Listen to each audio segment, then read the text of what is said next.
This is Monty in the Morning, the show Phoenix Magazine readers voted #1 talk radio show in Arizona. #1 during your morning commute. #1 whenever news breaks during your day. And #1 whenever and wherever you want to talk sports. Now it's time for Monty in the Morning.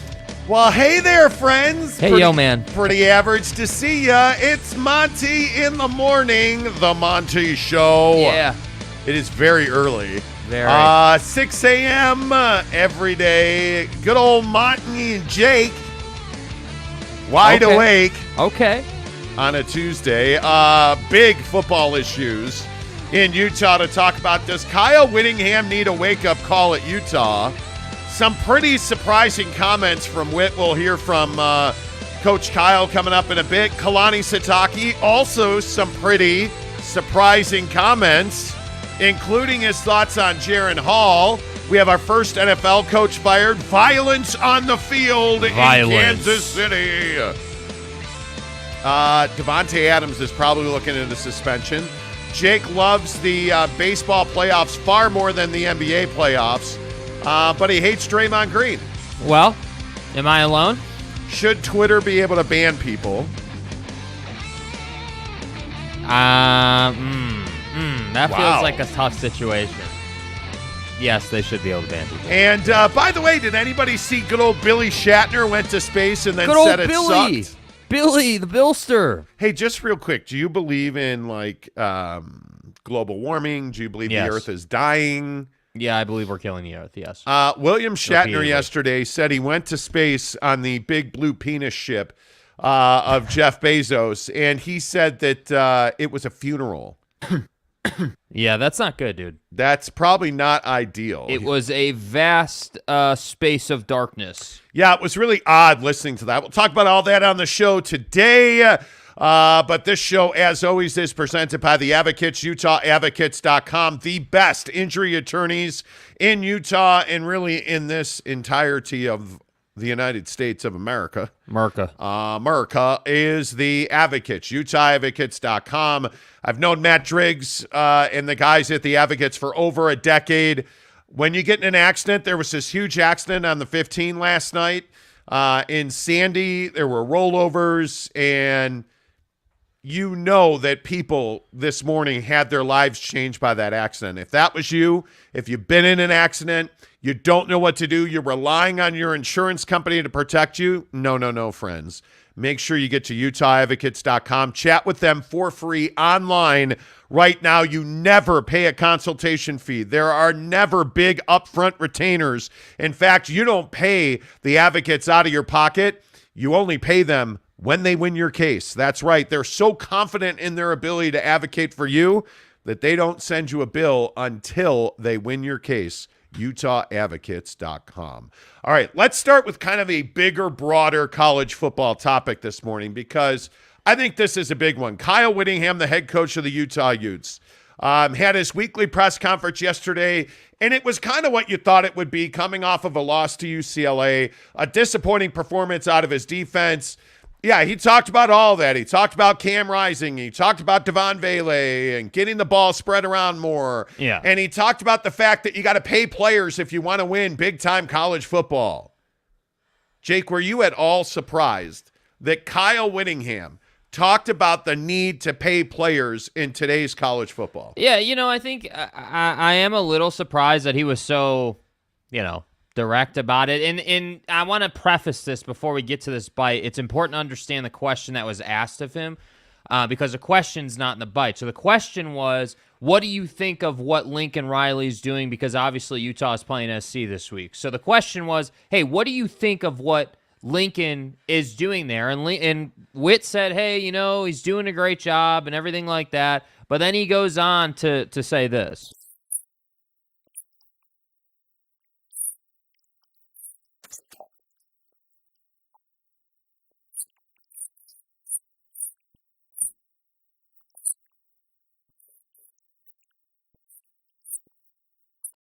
Well, trust us when we say he went on to say that you have to pay players. I don't know. I have no idea why Jake, that's not you have happening. failed me for the final time. Kyle Whittingham went on to say that you have to pay players in today's college football in order to compete, to get them in the transfer portal. And he straight up said, it's above board. I'm not saying anybody's doing anything wrong. But I guess the thing that stands out to me, Jake, is that Utah has struggled so mightily in NIL. Are you surprised that Witt is so blunt about those failings? No, I'm not surprised about it. I mean, he straight up said that it's this situation where NIL is essentially facilitating paying players, and he's exactly right. I mean, that's the whole essence of NIL. The whole point of it is to be able to say to a kid, okay, hey, yeah, we want you to come and play in our program, and the way we're going to do that is we're going to create a deal from a sponsor with you to help grow their business and to help pay you so you benefit. That's the essence of NIL, name, image, and likeness. I mean, these guys need to be able to make money on their brand. And I think that, when Witt was talking about it, he, was kind of candid about it. He was kind of blunt about it. He was kind of salty about it, in my opinion. And I feel like,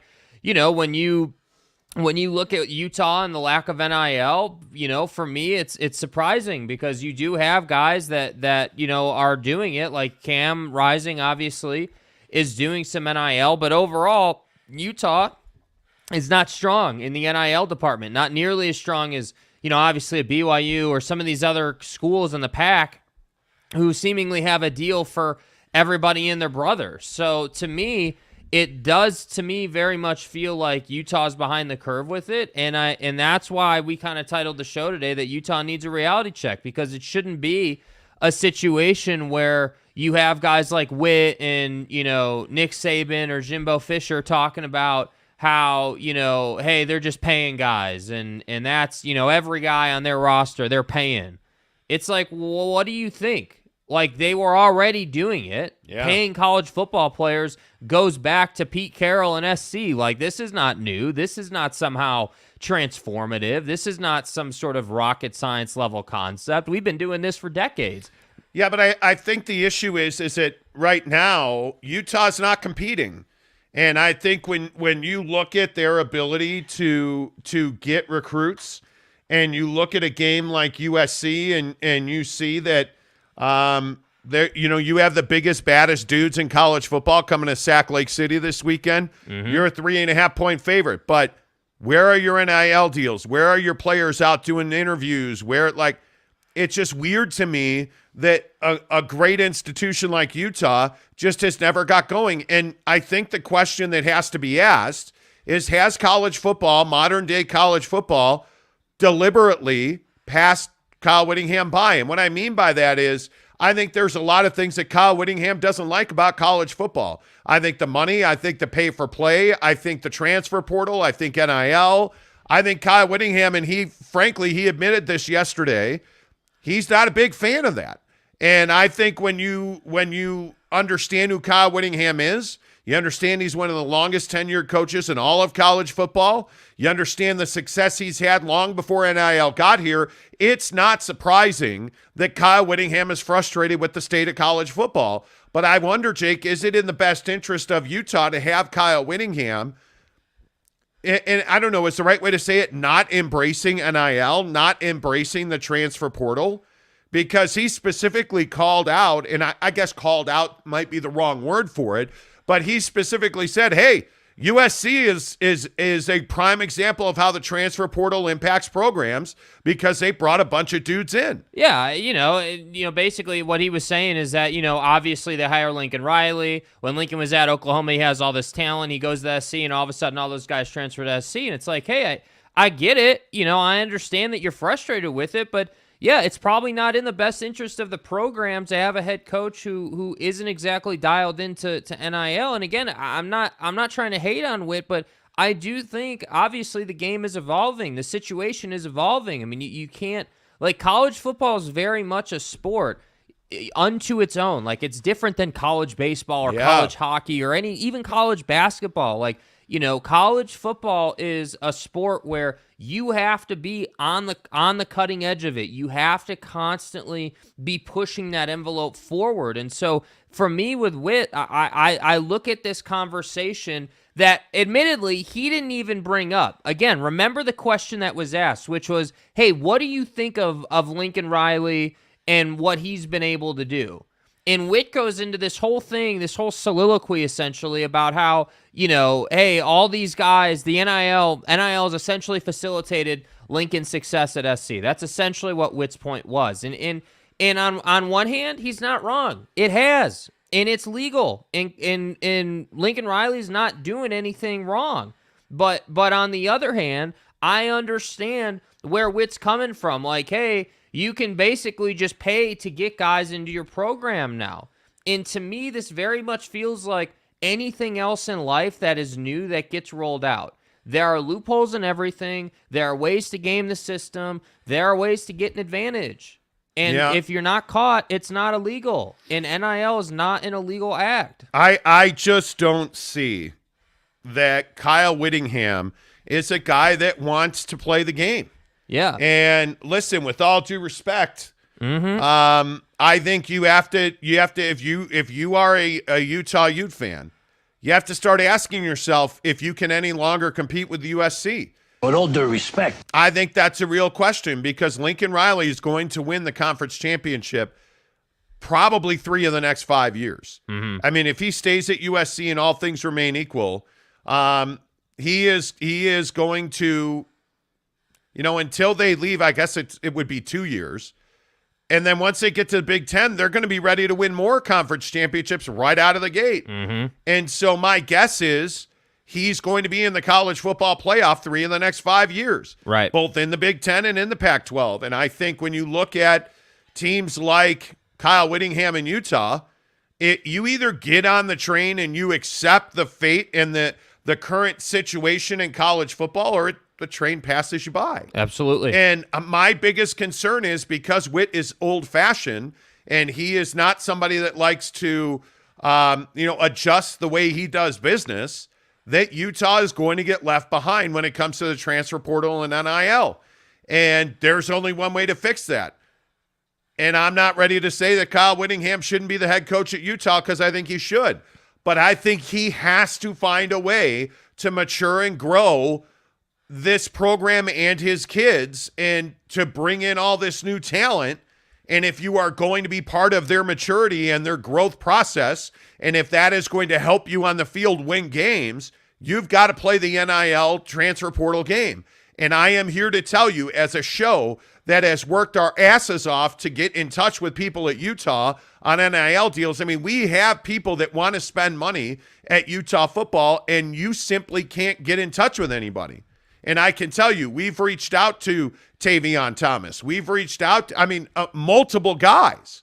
We've reached out to a lot of guys. And it's very difficult to get those guys to answer back. It's very difficult to get those guys to engage in the NIL discussion at Utah. I can also tell you that people like CougConnect.com at BYU, they are running circles around the Utes. Yeah. I can call a guy like Jake Brandon at Coug Connect, and I can say, hey, I'd really like to have this player on my show, a Harris LaChance. Let's pay him this much. Let's attach him to Papa Murphy's Pizza. The deals get done. Yes. But at Utah, you can't even get a conversation. That's the frustrating thing for me, is that you have all this talent up on the hill. They're a compelling story. They're one of the best football teams. I think Kyle Whittingham is arguably the best football coach in the history of Salt Lake City and in the state of Utah. And you can't paint that picture because it's almost impossible to do NIL deals with his guys. And I'm not just talking about interviews. I'm talking about, hey, be a spokesperson for X, Y, and Z. Appear here, all of these things that all these other players are doing.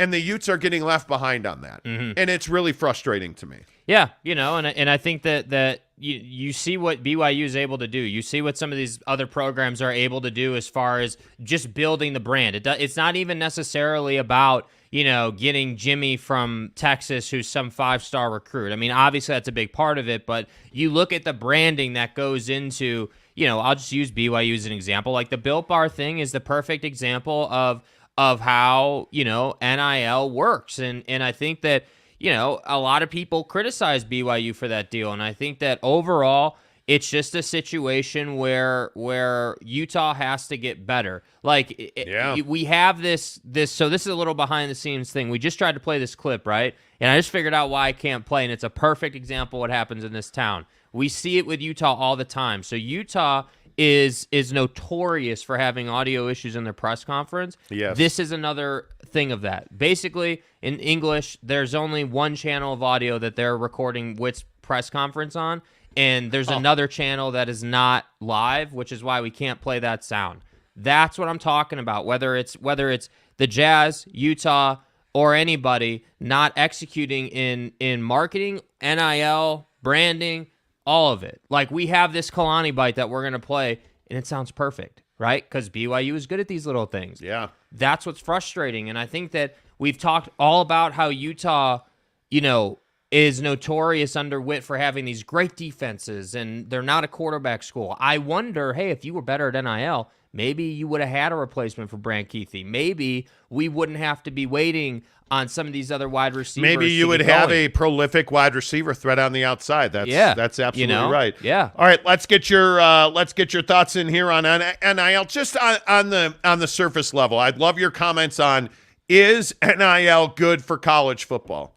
I think that is a hugely important conversation, especially in terms of the old school coaches like Kyle Whittingham who don't want to pay players. I mean, the other guy that comes to mind in this conversation is Nick Saban, who's openly talked about the fact that he doesn't love the process. He doesn't love the portal. He doesn't love the pay-per-play thing. Like, is NIL good for college football? Well, and I think, sorry, not to cut you off, I think one factor in that point that coaches like Witt and Saban, these guys who are really successful, they're really good at what they do, they don't have the hammer over these guys anymore. They can't say to Jimmy from Poughkeepsie, hey, you have to do this because you can't transfer anywhere, right? You have to play the game a certain way because I have you over a barrel. I imagine that's frustrating for coaches in today's game. Yeah, I don't disagree with that. MI Jazz fan first winning this morning. What's up, bud? Good to see you. Kenai Johnson, hey. Les Wayman, how are you? Zesty's Retro in Game says, you guys need to touch your thoughts on these terrible pass interference calls. The NFL has a real officiating problem. We'll talk about that coming up on Football 50, but they have a real deal. Again, this is every year we talk about this, but this year it's been pretty exaggerated. Yep. What's up? Ed Wynn says, morning, y'all had some Papa Murphy's last night. Hey. Half Thai, half chicken bacon artichoke. Go. Chicken bacon artichoke? No. Oh, my God. That sounds amazing. Artichoke hearts on pizza isn't actually half bad. And you slather it in bacon grease. I mean, what are we even talking about? Do you put ranch on it? Yes. You put ranch on everything. Tom Basilius, good morning to you. He says, you think Utah kids thinking about leaving Utah after the season? Probably. I mean, every school has that. Yeah. I mean, we saw that already this year at BYU. So I would assume Utah will lose guys. I assume they will pick up guys, you would hope. Tom also says, for once, unfortunately, and up with y'all. Okay, good to see you. Kurt Myers, hello. Good to see you. Use code Monty. Yes, Ed wins. Make sure you use the promo code Monty25. Yes. Use the Monty code Monty25 when you order your Papa Murphy's pizza. You get 25% off your purchase of $25 or more. Absolutely, you should do that. And look at Provo Cougar fan. Oh, my God, I haven't been up at 6 a.m. since I retired from the Navy, but I have leftover Jacko from Monday night. Let's go. Let's go. Thank you for your service. Now, tell me that Papa Murphy's leftover pizza is not the best leftover pizza. Like, I think it's phenomenal. And I think it has to do with the crust. they have it. There's a certain saltiness in their crust that really comes through day 2 that I love. Yeah, I'm telling you right now, cold pizza is. You remember that used to be a show on ESPN, Cold Pizza. Yeah. But I love leftover pizza. Mrs. Monty and Mrs. Monty made this incredible vegetable soup last week for meal prep, and we were dipping pizza in it. Oh, it's over. Dude, I mean, life changed as you knew it. Yes. Right there. M. Alvarez, what's up with you? Good to see you, friend. Provo Cougar fan says, NIL is the future of college football. Get on the bus or get left behind. Agreed. I mean, straight up. It's not one, like, I don't even think you, like, as a program, you, like, generally speaking, not even just Utah, but just across the board, you don't have time to sit here and twiddle your thumbs. Like, you have to get it going now or you will be years behind. Because think about how long it takes to build a recruiting pipeline.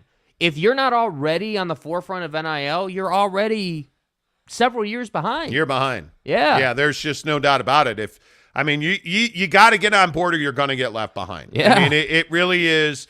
It really is that simple. Jesse Harsh, what's up? Hope Vegas was good to you, buddy. Says, guy. Oh, there you go. Vegas was lit. The outcome was not great, but the fans were great, and I really wish the game was played more. Yeah, it was.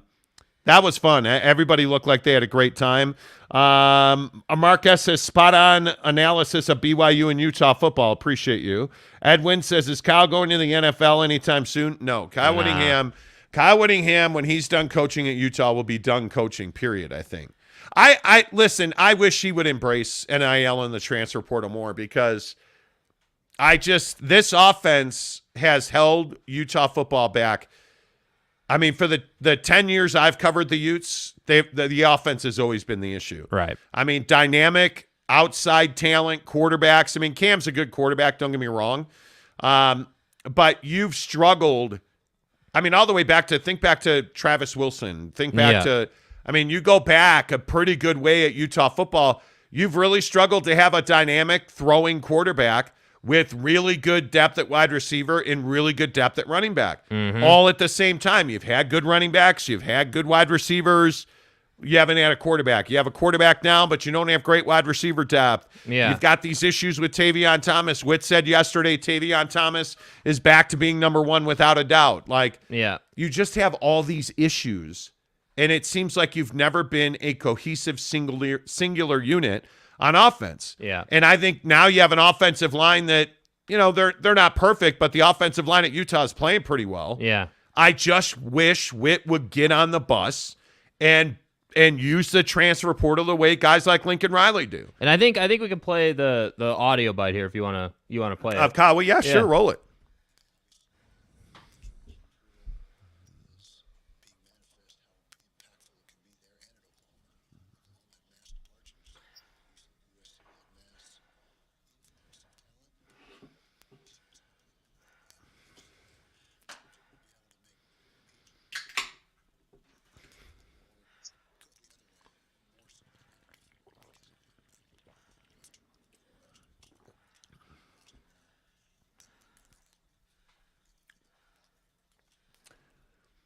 Look, man, first of all, that audio is dreadful. It's terrible. Do you see what I mean? Dreadful. The Monty Show presented by the Advocates, UtahAdvocates.com. How is it that bad? You're the University of Utah. I don't think he's wrong. I mean, Witt just has to get on board and embrace that. And it's unfortunate because, I don't disagree that there is probably some scheming going on behind the scenes. Schemers. People are finding loopholes. Like, that's what happens in college football. Like, that's what we do. Like, I just don't think that we can sit here and be surprised that, Lincoln Riley found a way to get the next Kyler Murray in his college football program. Should we be surprised? No, probably not. So I guess I just feel like, while I don't disagree with what Witt is saying there, I disagree with the mindset on it. The mindset shouldn't be, hey, this is dumb and frustrating and we shouldn't have it. The mindset should be, we have it. Whether I like that we have it or not really doesn't matter. Just like I would tell a kid that it doesn't matter whether he wants to run this play or that play. We're going to run the play. It doesn't matter if I like NIL or not. I got to get on board, and we got to get better at this because we're going to start losing that next kid from East High School who should have been a Ute but went to Provo. We're going to lose that next kid from Corner Canyon who should have been a Ute but went to BYU. That's the price you're going to pay. And that's why I'm saying, like, I love Witt. I love the X's and O's. Are they as good this year as I think they probably could have been? Probably not. They haven't executed at a high level or high enough, but they're a damn good program. And all you need is talent, and Kyle Whittingham's going to take you places. So he just got to get on board now. Yeah, it's tough he's just got to get on board now thing is very difficult. Yeah. It is. And it's one of the things that I really appreciate about Kalani. I think Kalani largely has gotten on board. I think Kalani is somebody, but again, Kalani's is younger, hipper, faster. And I think Kalani has a lot more challenges at BYU. Obviously, with the honor code, the atmosphere, the lifestyle on campus in Provo is very different than the lifestyle, up on the hill. I just think you have a different set of circumstances in Provo. You have a different set of challenges in recruiting. And, you mentioned, it's funny you talk about, places like East High School is across the street from Utah. Literally. There's just no reason that Kyle Whittingham, the word is not struggle, because I think Kyle and his guys do a really good job recruiting, but you're missing opportunities. You're missing an entire avenue to add guys to your football team. And the game is just so dramatically changed. But if you're a kid, and you're in the portal, and let's just be honest about where Utah is. If you're a quarterback in the portal right now, if you were Jackson Dart, did you ever look at Utah? No. You didn't, but did you look at BYU? You did. You look at a kid like, a Zach Wilson. Zach Wilson should have been a Utah Ute, but he was going to go to Boise, and then he went to BYU, right? There's just something flawed in the process, and it is since Kalani's gotten to BYU, and I think Bronco, it's funny, I think Bronco and Witt were very similar guys in this situation. Yes. You look at the way that Bronco did business. I don't think Bronco is an NIL portal guy.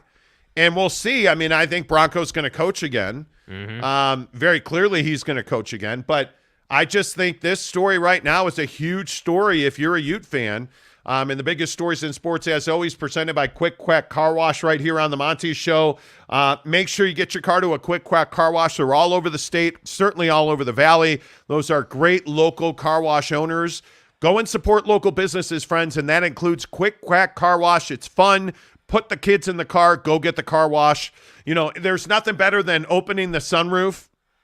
Okay, don't open the sunroof in the car wash. Like the shade. That's pretty much self-explanatory. So that they can see through the sunroof. Right, through the glass in a concealed space. You want to keep the sunroof. Anyway, my point is, bring your kids. Let them look through the sunroof. Let them look through the windows, see the different colors. And again, I will say the best part about Quick Quack Car Wash, they smile. They're friendly. They're nice people, which is so refreshing.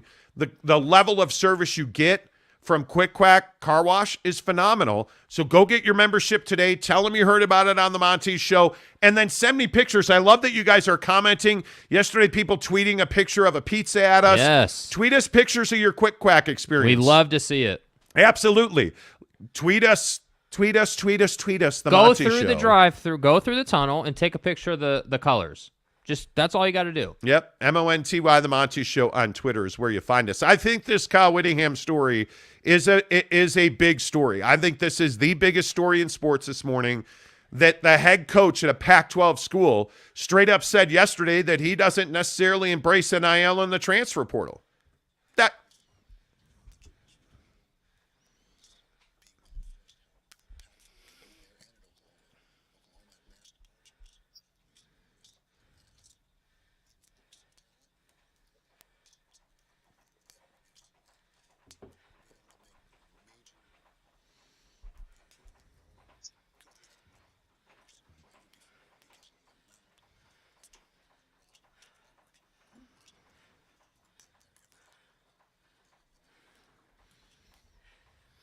Yeah, I don't know, Jake. I don't think that audio is playing.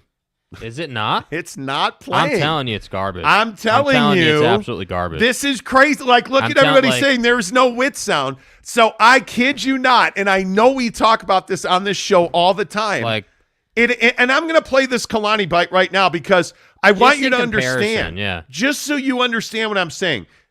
This is the issue with Utah, the Utah Jazz. Like, how is your audio this bad? Listen to how good Kalani's audio is. We didn't get Puka a ball, so that's frustrating. And so, I think when you only have 40, how many plays do we have total? 46? That's not going to do it. And so part of that is defense get off the field and offense get first downs and keep drives going.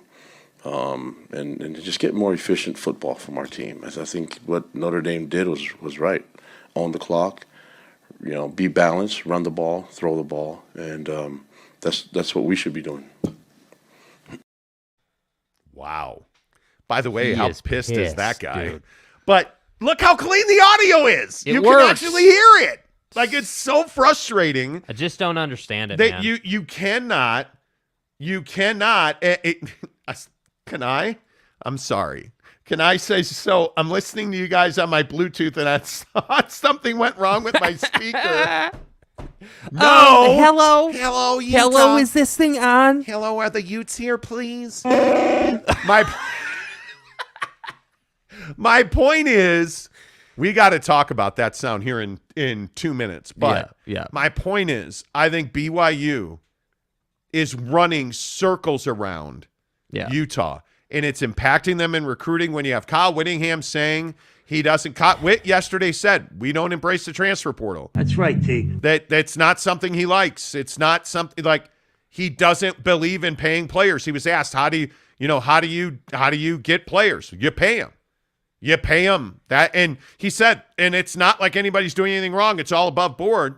He's just not comfortable with it. Yeah. Utah is getting left behind in NIL. Yep. Utah's getting left behind in the transfer portal. Utah's getting left behind in the state of Utah in recruiting. You can't tell me when you compare BYU and Utah, BYU's dominating NIL. I think BYU is dominating recruiting in this state. You look at the talent, and now the result on the field this year hasn't been there for BYU, and you see that bite from Kalani. He's clearly frustrated, but you are getting the talent in Provo. So Jesse Harsh's comment right there. In the audio rivalry, BYU is undefeated. Suck it, Utes. Wow. Wow. How do you have I wish you guys could hear it. Dude. Not only is it only on one channel on the audio track, but there's it's the Utah Jazz audio And system. for those of you who don't there's know, when you record audio, keep talking. To record audio, there's typically 2 channels. When you only record it on one, like Utah does yesterday, you can't use it. You can't hear it. And so I tried to do my best to make it work, and clearly it didn't work.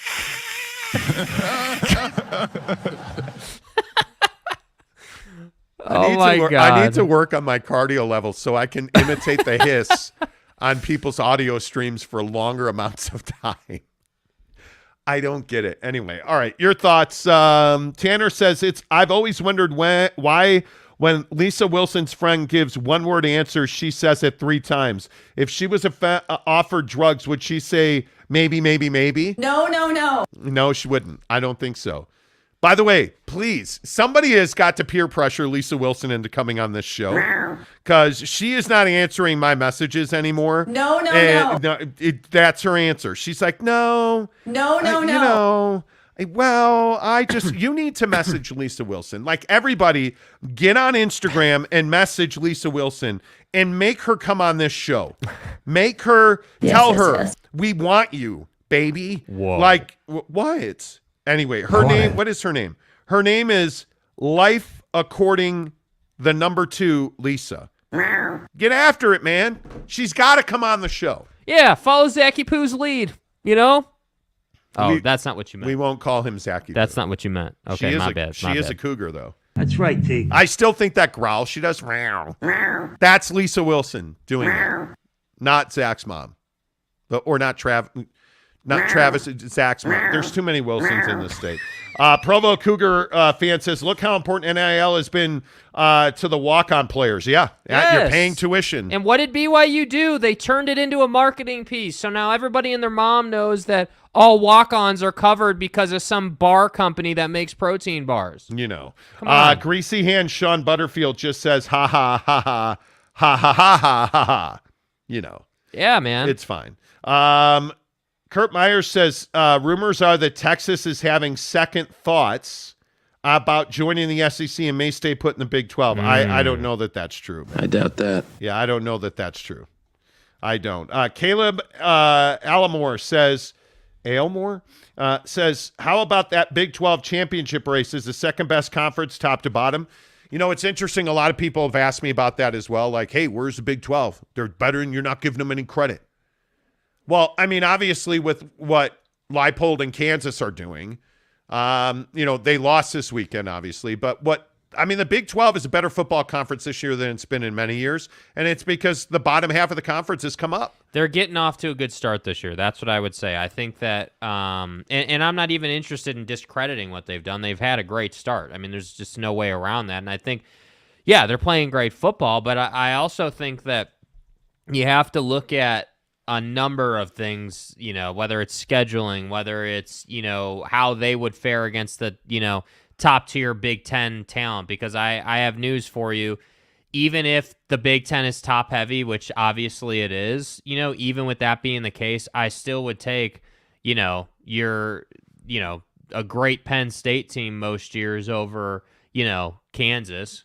I think most people would do that. This year is a little bit different because obviously there are some programs in the Big 12 doing some things. So if we get to, week 8, week 10, and you're still doing what you're doing in the Big 12, then yeah, I think you got a shot to be the second best conference. But until then, it remains to be seen. I always come back to the question of, okay, if the bottom team in the Big 12 played and the bottom team in the Big 10 played, who would win that game? Well, that's my question. Yeah, and I think you look at the standings in the Big 12, and I don't think there's any doubt that K-State's going to beat Oklahoma this year. I mean, Venables has a huge project on his hands now, thanks to Lincoln Riley. Yeah. But, you look at the bottom of the conference, Oklahoma, Iowa State, West Virginia, Texas Tech, and Baylor.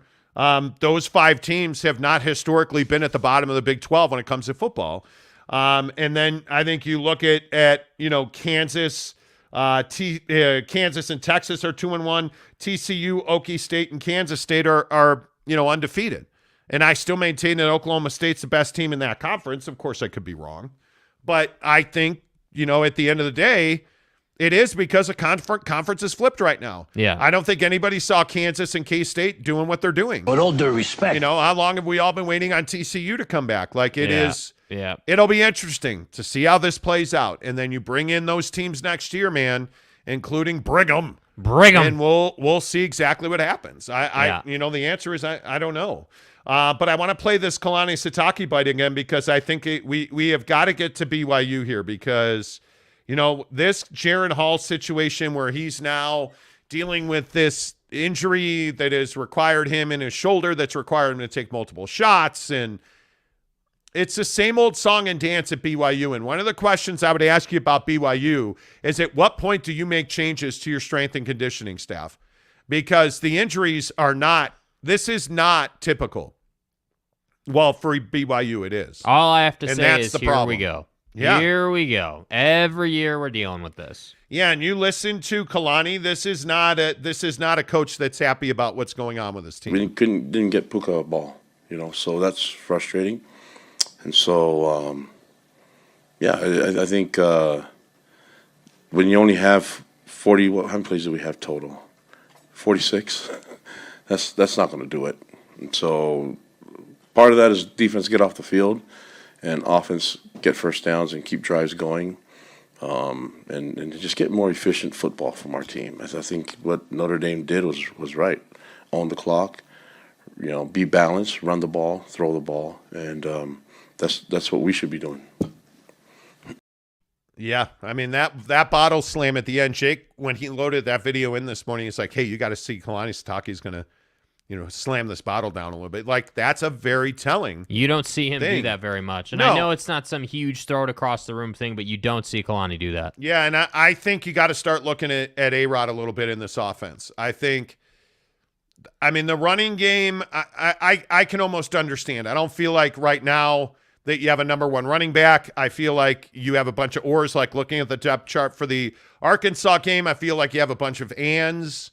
Chris Brooks is your number one. He's gotten off to a slow start, just like the entire team has for the last month. He's trying to find his legs. Like, I just think there's a lot of adjustments that need to happen. The play calling's got to dramatically improve.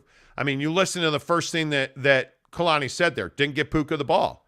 How's that possible? Yeah. And now the good news is it sounds like you're going to have Gunner back. There were a lot of people worried about him. Sounds like that injury was far overblown. So if you're going to play Arkansas and you're going to have Puka. Sorry, who? Arkansas. Okay. Jera's, alumni. Jera. He's an alumni at Arkansas. Skaters. Skaters. Testicles. Anyway, the point is, what did he say? Hey, going to pour vasectomies on them skaters. you got to circumcise the mosquitoes. What? That's what he said. Jerry Jones. It's crazy. They're cracking Texas, though. Anyway, the point is, Arkansas is a really good team. KJ Jefferson's going to play. He's out of concussion protocol, so they're going to have their quarterback back. Yeah. That's a team that's reeling. BYU, frankly, is a team that's reeling. And I think you're looking for answers at BYU. And we talked about it at length yesterday. I don't know how else you fix this offense, but with better play calling. Yeah. And I know they like being aggressive, but how are you going to be aggressive when Jaron Hall's just not throwing the ball? I want better fucking execution. Again, I say this, and it's frustrating to me that we're going to have this conversation. Look, if he's not good to go, play Jacob Conover. Yes. Because what happened on Saturday in Vegas can't happen again. You should have won that game. Yeah. You feel like that was a winnable ball game. I don't know. Was Oregon a winnable game? Probably not.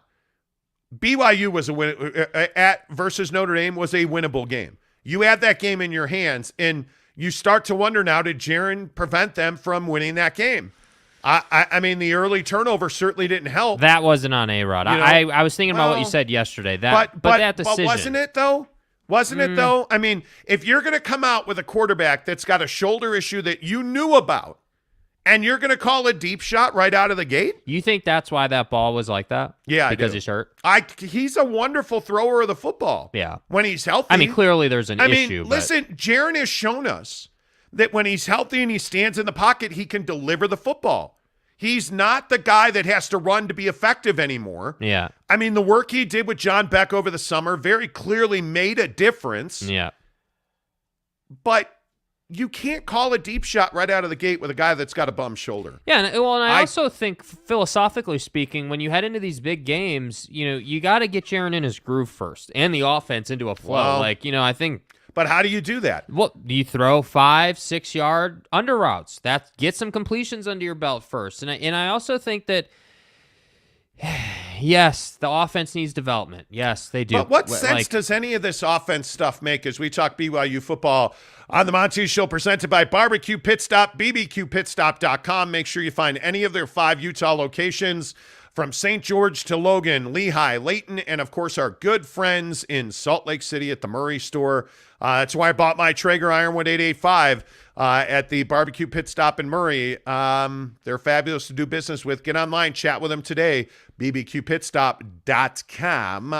But listen, when you look at the issues on this offense, the 10 men on defense thing, I don't get that. A couple of weeks ago, lining up in the neutral zone, 64 straight snaps, I don't get that. Yeah. I don't think it was 64. That but could be still, an exaggeration. That's my what it point feels is, like, though. That's what it feels like. But my point is, lining up in the neutral zone and 10 men on the field is the exact same penalty in my mind. Mm-hmm. It's a mental error. On offense, I don't think we're seeing mental errors. I think we are seeing self-inflicted damage with poor play calling. This rotation on the right side of the line, Harris LaChance should be playing every single snap at right guard. Yeah. Period. Kingsley Suamataia and Harris LaChance, I think, have been phenomenal as a tandem on the right side. They've only gotten better chemistry-wise. But when you're rotating running backs, when it's Miles Davis and Christopher Brooks and Peeney and, okay, there's instability in the backfield. There's instability on the right side of the line. We have instability in the play calling, so Puka's not getting the ball, and we're calling a deep shot that Jaron either couldn't or didn't believe he could make, and that he didn't want to throw it, and hesitation. These are self-inflicted wounds. And the thing that I see here is I see an ever-evolving Kalani Sitake. Mm-hmm. I don't think he's playing Mr. Nice Guy anymore. When you see him, I can't think of maybe 2 or 3 times I've ever seen him frustrated like this. And significant change has come from that. And I'm hoping significant change comes from this frustration. Where is Aaron right now? And I'm not telling you to fire Roderick. I'm not. But there has to be a significant change in the way you call plays. If Jaron's hurt and he is in the game, let's not come out of the gate throwing a deep shot. Let's come out of the gate. Why? And if you're struggling to run the ball, let's run some RPO. Y'all feel me? With the intention of pitching that ball outside. Yeah. Why is that? Why is that so difficult? Why are we not flexible and pliable offensively in the play calling? Why are we not working the middle of the field anymore? Is that not who Isaac Rex is? Is Braden Cosper not that guy? Is Mason Wake, who played, he's healthy, he's back in the lineup, throw him the football over the middle. Throw in the football in the flat. Mason Wake has shown you he can catch the football. Why are we limiting ourselves to a quarter of the playbook when it comes to routes? Yeah. Like, I don't understand that. How long have we been sitting here calling for Cody Epps? Yeah. You know what the problem is? The ball didn't go to Puka Nacua. Is that why Cody Epps had the game he had? No. Cody Epps is a hell of a receiver. Throw the ball to Puka Nacua, and here's a novel idea. Throw the ball to Gunnar Romney, and, okay, let's get really crazy. Throw the ball to Cody Epps, too. Keep it real. Oh, my God. Spread the field. Are you serious? How did you think of that? I mean, you know? You know what? I smoked some ayahuasca, which you don't smoke, you drink. It's tea. Still, Donnie, I grinded please. it up. I put it in some coffee, which I've never drank, and I had some clarity. Anyway, the point is, it's basic football, MFers. I often feel that way about BYU, whether we're talking That about... you need ayahuasca to tolerate it? Yes, in fact, yes. That Dadgummit. I often feel like, whether we're talking about the point you just made or whether we're talking about playing dime on first down against the run, like, what are we doing? It's simple X's and O's basics of football that they're just not doing. James Griffin says, "Sup, boys, listening from the gym. Let's go." Let's go, pump iron. Wait, what's the gym? I mean... You and Jim, like Jimmy, are listening Do together? you even lift? Oh, the gym. The gymnasium. We used to do that. Yeah. We used to. Yeah, well... We got to get back after it, kid. Yeah. What do you bench? No, you do. You're fat. Not me. Whatever. Mark asks, good morning. Sitake love approach has to turn into tough love with his players and coaches. Totally Well, agree and I with think that. you've seen that. I mean, I'm not going to sit here and not give him credit for being hard on his guys. I mean, he's clearly sitting there pissed off. Yeah, I don't disagree with that. Tanner says, how well do you guys think this BYU coaching staff handles adversity? I think they made fantastic in-game. Tuiaki's adjustments in the second half, phenomenal. I mean, obviously, now how do I say this gently? Just say it. I think. Hey, yeah. Jerky, why are we zoning up Michael Mayer? Well, they don't know who Michael Mayer is. Michael Mayer's 87 or some guy who plays tight end. How about Ben Bywater after the game Jesus being like, Christ. yeah, that Mark Meyer kid can really play. You're a douche. What? Like, they don't. I've heard probably 4 or 5 Cougs talking about Michael Mayer, and they've either called him 87 or they've called him Meyer. Mayer is not Meyer. It's Michael Mayer. If you don't know his name after Saturday night, now, Tuiaki, I don't know why you came out in zone Saturday. No idea. That was not a good idea. We specifically talked about it. And this is what I'm saying. Like, as I listen to you make these points, I'm sitting here like, dude, I remember last Tuesday us having a discussion about how you can't allow Drew Pine and good old Mikey Poo to get it going in the passing game. You can't allow that to happen. How do you allow that to happen? Yeah, go ahead and roll your dime package in on first down and drop 8 and see what it is. And that's exactly what they did, and they tore that ass up. The thing I don't understand is this idea that this secondary can't cover. Yeah. Like, you only play nickel and dime at the volume that BYU does if you don't think you can cover. They can cover. Like, I Micah would be Harper, okay. Has Micah not been a revelation at safety? Yes. I mean, and the other thing is Ben Bywater has played very well. That's right, T. He has played very well. And I think, obviously he is a smaller guy, but I thought Max Tooley, I thought when they bodied up Michael Mayer, it made his life much more difficult. Now, I mean, the guy made 3-4 phenomenal catches in man that had nothing to do with the coverage. Yeah. I thought Micah was in his jersey at one point. But you can live with that. Yes. If the dude's talent is just going to overcome and your guy did everything he could do, played good defense, was right on him, and he still makes the catch, okay, you're just better than us. That's fine. But what I can't get down with is this concept of, hey, he's running a seam route through the middle of our defense and all our guys just want to hand him off to the safety. Yeah. And then he's wide open. That can't happen. That can't happen at all. I totally agree with that. But what can happen is you should use the promo code Monty25, and you can save 25% off your purchase of $25 or more at Papa Murphy's Pizza, who presents football at 50, 10 to the hour, every hour, because I'm amazing. I don't know what you say about that. We'll get back to BYU in 10 minutes here on the Monty Show. What? Can I listen? I am not a football coach. Right. What were the Raiders doing last night? Anybody? You had the Kansas City Chiefs on their heels, and you make a stupid decision on kicking the field goal, going for 2. Like, this kick the field goal, go for 2 versus go for 1. Like, I don't get it. And Josh McDaniels is smarter than this. The Raiders should have won this game. Like, yep. I cannot, for the life of me, understand the thought process that goes into the stupidity. I mean, at some point, when are we going to get away from what the stats say and just work with our gut feeling? Mm-hmm. And when your gut is as prodigious as mine is, right? Yeah, your feelings are loud and strong, right? Loyal, strong, and true to my gut.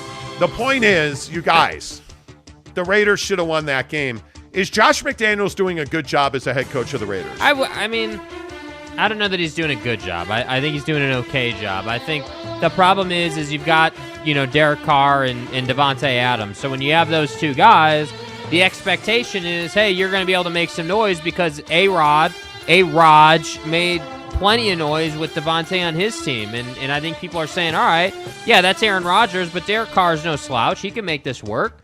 And so when you don't make it work and you do lose games and you are 1-4, whatever the hell they are now. 1-4. That's embarrassing, dude. Like, that's not going to be good enough. And so to me, the other problem is that Josh McDaniels hasn't exactly been scintillating as a head coach in his career. This is the first opportunity he's had in 10 years since that Broncos opportunity. And yet here we are being average. The other thing I would say is, again, I am not a coach. Right. But I would probably cover Travis Kelce. I mean, it's just a suggestion. I'm a YouTube hack like Spence Checkett says all the time. I'm just this YouTube hack. Hey, man, I get it. Yeah. I would cover Travis Kelce. I mean, I don't want him to have... number 87, right? 87, maybe you've heard of him. Little Matthew Michael, Mayer. little Travis, I mean, it's not my fault he had 2. Oh, no, 3. Wait, 4 touchdowns. Cover the guy. I feel better now. Like, are you serious? How? I don't know. I don't know. How bad is the officiating in the NFL right now?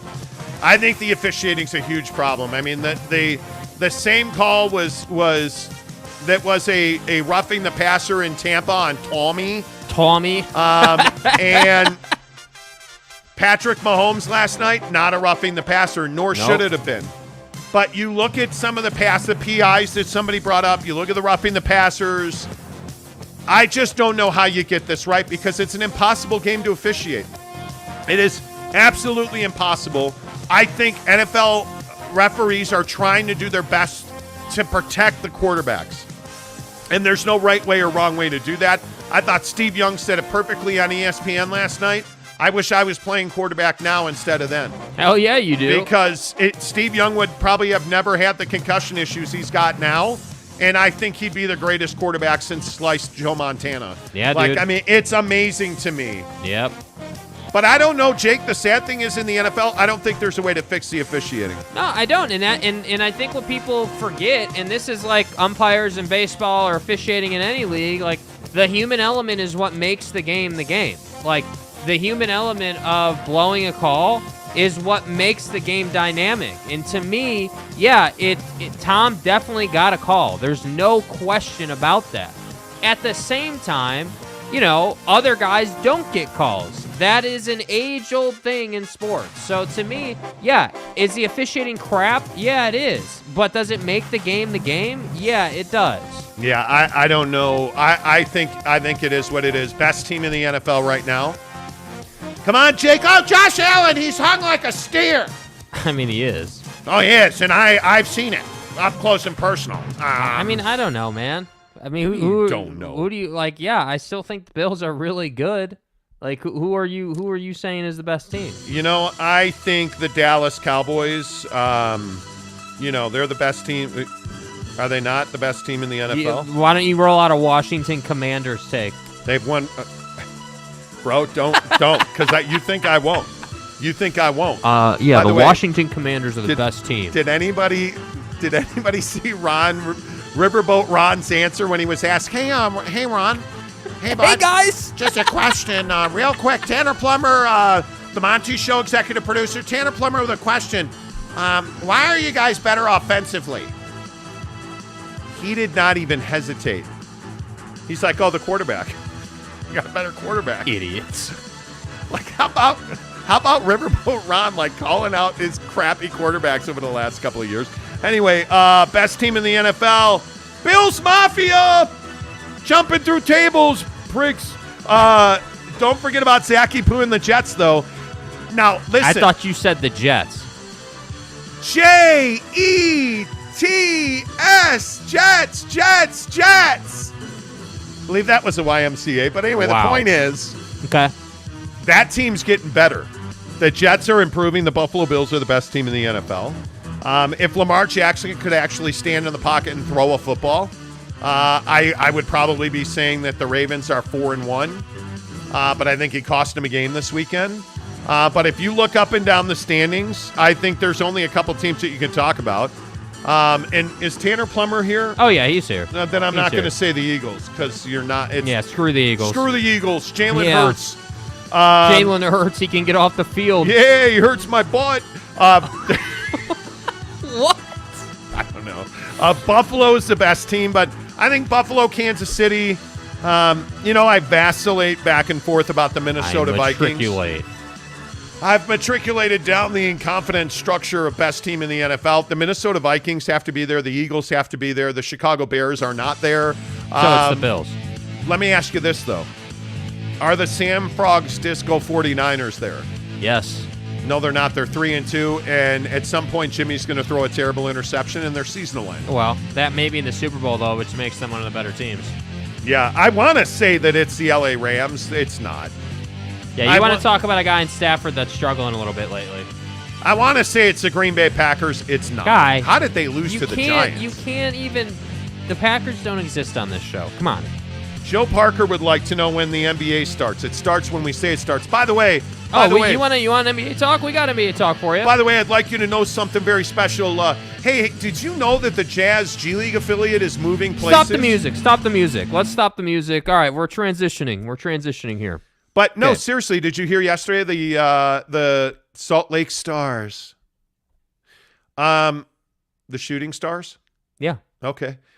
Did you hear that Dwayne Wade's son is going to play at Maverick Center? Oh, you did like a month ago right here on the Monty Show. Yeah. What did we tell you? They made the announcement yesterday. Yeah. Them Stars are going to play at the Maverick Center. The old Mav. Huge upgrade for the. I mean, you can't play in a community college gym. I think this helps the Maverick Center immensely. They are getting big equipment upgrades there, and the Stars get a much better building without doubt. I think this is a huge upgrade. By the way, we are about a week away from the NBA season. Yes. But the other thing you need to know is that we're like 2 weeks away we're 20 days away from Halloween. Which is why you want to order that Jacko Pizza today. 911, what's your emergency? Something is in my house. I'm sorry, say again? I smell something delicious and I don't know what it is. Ma'am, can you describe it for me? It smells like golden crust, freshly shredded cheese, and pepperoni. Ma'am, we've traced the smell, and it's coming from inside your oven. What do you mean? It's a Papa Murphy's Jacko Pizza, and it's just $10. Ah, amazing. Papa Murphy's. Papa Murphy's. I am so tired today that I'm like almost giddy tired. Make sure you use the promo code Monty25. I'm telling you guys. Download the Papa Murphy's app. It's it's stupid easy. Even guys like Tanner can figure it out. That came out. Tanner and James Knight, though. The reason I say that is because Tanner and James Knight are going back and forth. Tanner called James Knight salty. James Knight said, "I've got you salty right here, Tanner." To which Tanner put salt shaker emojis in the comments. You guys are so That's cute, my guy. flirting back and forth in the comments. Tanner's my guy, man. I'm telling you. We clear download the Papa Murphy's Pizza app. It's super easy to order. At the end, before you check out, make sure you use promo code Monty25 to save 25% off your purchase of $25 or more. I'm a guy. I'm crust. I'm barbecue sauce. Team barbecue sauce. All day. And this is how you do it. Crust, barbecue sauce, mozzarella. Then you put the green onion. Then you put the mushroom. Then you put the pineapple. Then you put the cheese mix on top. And then you put the green onion on All top. day. Extra green onion. I'm telling you, it is the way. It's life. It is life. Pot that kind of smoker. But homie earlier talked about bacon. And now when you said that, I didn't say this. I probably shouldn't have. I'm fat. But the point is, right. I smelled bacon when he said he put bacon on his pizza. I was like, because we were so busy yesterday, we only ate once. Yeah. At like 4:30 in the afternoon. I tell you what though. Never. Oh no. Yes. Forever. Right. I think I had the single greatest bowl in the history of Chipotle. Okay. And I don't say that lightly. Uh-huh. Walked into Chipotle at the district, double brown rice, double black beans, scoop of pinto, fajita veggies, queso, double pico, touchdown. I mean, it was amazing. It was the output later today. I'm telling you, you're going to eat at Chipotle and then you're going to sit down. God, dude. You're going to sit down, turn around, and there's going to be a pontoon boat in the water. It's internal. Chipotle is amazing. Oh. It is amazing. Dude, okay. You know. Joe Parker wants the fat drop. Oh, man, yeah, dude. right. Seriously. Bro. Man. Tanner Plummer says, Jake, give me the cold-blooded drop. Guys like Tanner can figure it out. Mm-hmm. Tanner wants the cold blood. Jake doesn't play drops anymore. Dude, it's early, man. Come on. Jeff Johnson says the Niners are the most built team. If you're intentionally glance over the lasagna slinging, spaghetti munching best QB in the league, who throws fourth quarter interception. Wow. Exactly. God, lasagna sounds so good. Move in silence like a G in lasagna, or whatever the line is. Yes. Thank you, Lil Wayne. Let's see. Tom Basilius says, going to be calling games for them too? No. But if you could please find the Utah Grizzlies on YouTube, I will be calling games with Tyson Whiting all season long for the Utah Grizzlies. You're welcome. Subscribe to their YouTube channel. Our practice report for yesterday is up. And Friday, Jake and I will be in Boise. By the way, we're off on this Friday. Jake and I will be in Boise. With the Grizzlies. We'll be doing the play-by-play on that on Friday night. Tyson and I will have the play-by-play. And by the way, if you ever want to know how the Mav puts the Grizzlies ice rink in, that video comes out today. That video does come out today. Inside the Grizzlies comes out today. Yes. So we're producing that series every week for them, kind of a docu-series inside what it's like for the Grizzlies week in and week out. Yeah. What was that concert that was there this past I don't remember weekend? the name. It was Jake's got a time. So we put a GoPro in the upper deck in the rafters. Of the Maverick Center. Jake's got a GoPro time lapse of them putting dirt in. There was a concert that was bull riding and Latino music. The setup for that thing was unbelievable. We have it. Well, let's see. I mean, if it plays better than the Utah audio plays, then hopefully it works. Yeah, it is crazy to me that they are able to make changes in the building like that. Building ops at like the size of a Maverick Center or Vivint or whatever, like buildings like that, it is absolutely crazy. Just what they're able to do, man. Like, it's gnarly. Jake, it's too big. Well, that's what she said. Shut up. Stop it. All right. Shall we talk some NBA on the show? Yeah. All of our NBA talk on this show is presented by TryDayTrading.com/Monty. Stop doing your side hustle, man, and get to Try-Day Trading. You look at the equity opportunities in the stock market right now, there has never been a better time. Again, I was watching my guy Coldfield Tax Advisors, and what did they do yesterday? Mm-hmm. Hey, if you're a day trader, here are some tax strategies. So there is an entire industry in the accounting field and the tax field designed to save day traders tax liability, because day traders right now, that's where all the money is being made in the market. Yep. Because they're finding equity trades. That's why I'm telling you, you can scale out of your 9-to-5 by going to TryDayTrading.com/Monty. TryDayTrading.com/Monty. Don't take my word for it. How about our good friend Alema Harrington? Alema Harrington here. I've been in the broadcast business going on 30 years now.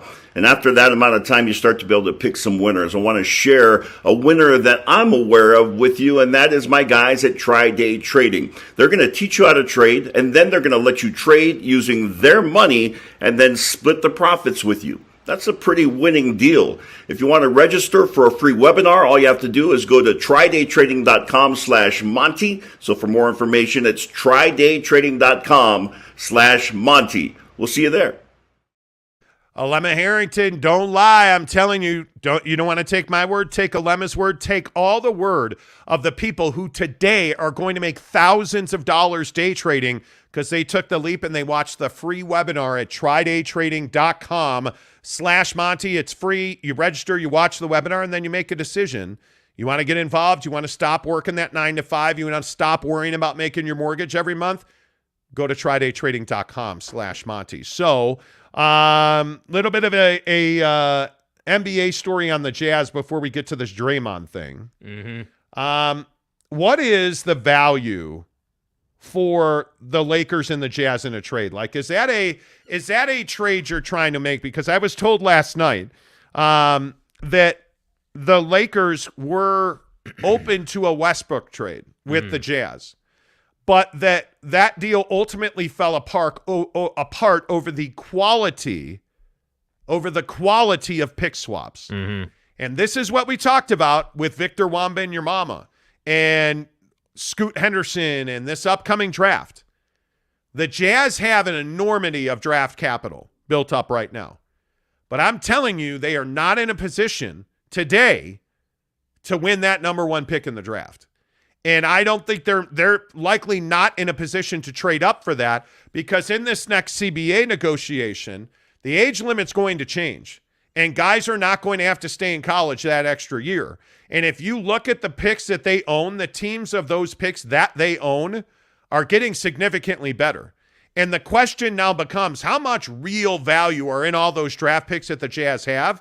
Because the Lakers straight up said no to offloading Russell Westbrook because they wanted better quality pick swaps. Jake, that's concerning to me because that means that it's not as easy as everybody thought for Danny Ainge to pick up the phone and make a deal. Yeah, and I think that, the Lakers the Lakers and Jazz have been rumored to be talking for months and months and months now, and I think that, Rob Pelinka just got an extension from Jeannie Buss, and I think that, Rob is going to, put the Lakers in the best position possible. And I think that, there's some burnout right now, I think, with this current roster, but I also think that as you move forward and you're trying to make deals with teams like the Lakers and executives like Danny Ainge, you're also thinking about, hey, what is this team going to look like when Bron is done or when AD is done? Because that's ultimately where they are right now. That's what you have to start looking at. So, yeah, I mean, it is concerning that they turned down a deal to offload an almost $50 million a year commitment in Russell Westbrook because picks weren't good enough or pick swaps weren't good enough. That is definitely a big concern. And I don't know, like, I'm starting to wonder, like, you gave away Bogdanovich for a rack of basketballs. You traded Donovan Mitchell for a guy who's never going to probably start for this team or isn't going to start the first half of the year at least. So to me, I'm just like, what are we doing? Like, what, like, I liked the deal with Cleveland on some level, but now that it's coming out that, now that the pick swaps are being publicized about the Lakers and everything, I don't know, man. It's concerning. And I feel like this Utah Jazz team is quickly becoming a team that's not relevant in this town. That's what I think. I think that because of the way you've handled things this offseason, your fans are not engaged. You're not someone that's a heavy hitter right now. And hey, maybe that'll change once season starts. Totally get it. Season hasn't even started yet. I'm with that. I get it. At the same time, last year, this time, we were doing huge numbers on this. Like, I'm talking about like to the moon level viewership on this show because people in this town were so plugged into the Utah Jazz. Yeah. They wanted a championship. That's why it's always funny when people are like, you guys just want the Jazz to suck. Oh, we do? Oh, you guys want BYU to lose. We do? The issue for the Jazz is I don't believe that building is going to be full night in and night out. No. I don't know that it will be half full because this team is going to struggle to win 30 games. And it is concerning to me, and I think tonight's another opportunity to see what they do as they build towards the regular season tipping off. But it's concerning to me, and it should be concerning to you, that the Utah Jazz don't have a cohesive offense. They have not looked like an amoeba-type unit. Yeah. Where guys, adjust and move and understand. Like, I understand you have a new coach. It's a new system. You have a bunch of new players. You have a bunch of young players. Everybody's learning. That's less than 30 wins. And I'm a little surprised in watching this team that Danny didn't make a deal with the Lakers. The Jazz have exactly what the Lakers need. The Lakers need to offload Russell Westbrook's contract. The Jazz were willing to take that. It's the value of these pick swaps. And I've heard this before. I think we even talked about this after the Don trade. Mm-hmm. The real danger in the Donovan Mitchell trade is your pick swaps are not worth what you think they are. Fast. And the picks that you have in your pocket, the picks you have in your pocket are not worth what you think they are. And I think it's part of the reason that, the New York Knicks were not willing to pull the trigger on some of the deals that Danny wanted to make. And I think it makes a lot of sense. Yeah, you start connecting some dots here. There are multiple teams who have turned down offers from the Jazz because their draft capital is not what other teams are looking for. That's terrifying if you are a Jazz fan, because again, and I encourage you to pay attention to the CBA negotiations. What's going to happen with the age limit and the age restriction? Because if they bring that age restriction down and they take out the one and done and they're funneling guys to the G League and more young high school seniors wind up playing in the NBA instead of in the G League or in college, that's not good news for the Jazz, in my opinion, because it lessens the value of those picks. Yeah. And the other thing that you have to remember as well is with salary caps changing and money changing, there's so much data coming in that suggests that those picks are not going to be valuable. And the other thing you have to remember is What are the teams, the picks that you own? Whether that's the Pistons, whether that's the T-Wolves, like all of these picks that the Jazz own, you're going to have to hope that those teams kind of play along. But with more money to spend and more cap space to spend it and more the apron and the luxury tax going up, like those teams are going to be good. So what's the value of their future picks? Not real high. That's why the Laker picks are so valuable, because that's in a window where LeBron's probably not on the team anymore, and they've likely made a decision to move off from Anthony Davis. Mm-hmm. So now those Laker picks feel like they're a little more valuable. These are all things that as a Jazz fan, you really need to be paying attention to, because I think we all know the only way that this Jazz team is going to get back to the top of the table is by trades. Mm-hmm. You're probably not doing it through free agency, right? Not at least until you win or get really close to winning. But you look at the other guy you need to watch. Look at Jay Crowder. What value does Jay Crowder have on the trade market? Because if he truly ends up in Brooklyn, what is Brooklyn willing to give up to get him? If he ends up in Philly, what is Philly willing to give up to get Jay Crowder? Is that a first-round pick? Because here's the other shocking truth. There's a lot of belief around the NBA that, middle of the first round down is not a valuable pick anymore. Mm-hmm. That it is, you need, if you are in the top 15, okay, you're probably in good space. This coming draft, and probably 2024 as well, there's real value in those drafts. Real value. But we're going back in time to a place where it's guys, again, like Robert Swift, that teams and general managers and owners are going to pay millions and millions of dollars to, and that young high school senior is never going to make it in the NBA. Yeah. That becomes a problem. And Victor Wembanyama, this is a really important moment in time in the NBA draft, because if VW busts out in the draft to whoever he winds up with, if he's a bust in the draft, I'm telling you, those 18-year-old kids are going to be far, far less worthy of big contracts. Because remember, VW is going to get a huge shoe deal. Yeah. Victor Wembanyama is probably going to get the largest shoe deal in the history of the industry. Yes. Right? All things being equal, Victor Wembanyama is probably getting the largest shoe contract in the history of the NBA. If he busts out, shoe companies are going to have less wherewithal to pay guys like him. And again, we can try and write that off too. Well, he's just another Euro kid that busted out. But I think it's more than that. I think it's far more than that. I think he's another 18-year-old kid. He's a Euro. He's 7'4". He's almost 7'5". He weighs 105 pounds with rocks in his pocket. That guy is no longer going to be a commodity. Mm-hmm. This is a wing guard league. This is a 2-3-4 league. And I'm curious how much impact Victor Wembanyama has on that process, because I think it's a lot. Yeah. No, it obviously, it's high risk, high reward. And I think that, I've never been, obviously, for those of you who listen every day, I'm not the guy who thinks that the Jazz should tank for him or take that kind of risk. And frankly, now that we're starting to understand this whole pick swap situation, yeah, I am concerned. I think, Danny Ainge has a track record, and that's kind of what I was leaning on. But now when I see that we're willing to salary dump Bogey, and we're not having maybe the highest quality of pick swaps in our arsenal, yeah, it's a little concerning. So, as far as Wembanyama is concerned, I think that, you can go after him if you want to, but he doesn't make you a championship contender. He doesn't make you anything special. He basically allows you to sell more merch, which is valuable, but I just don't think that he's the end-all be-all for this organization, man. Yep. James Knight says, I thought you considered Danny Ainge a genio. He is responsible for the state of the Jazz, right? I think that's supposed to mean genius. I'm sure it is. I look at Danny Ainge, and I think Danny Ainge has done a phenomenal job. You had to tear this team down. The Don trade is probably going to be the one you're going to look back on, and it's either going to make or break Danny Ainge as far as success goes, because I still maintain the guy is going to be a far better player this year than he was last year. And I still say I don't care what you got for him. You don't like that trade. If you're a Jazz fan, you should hate that trade. Yeah.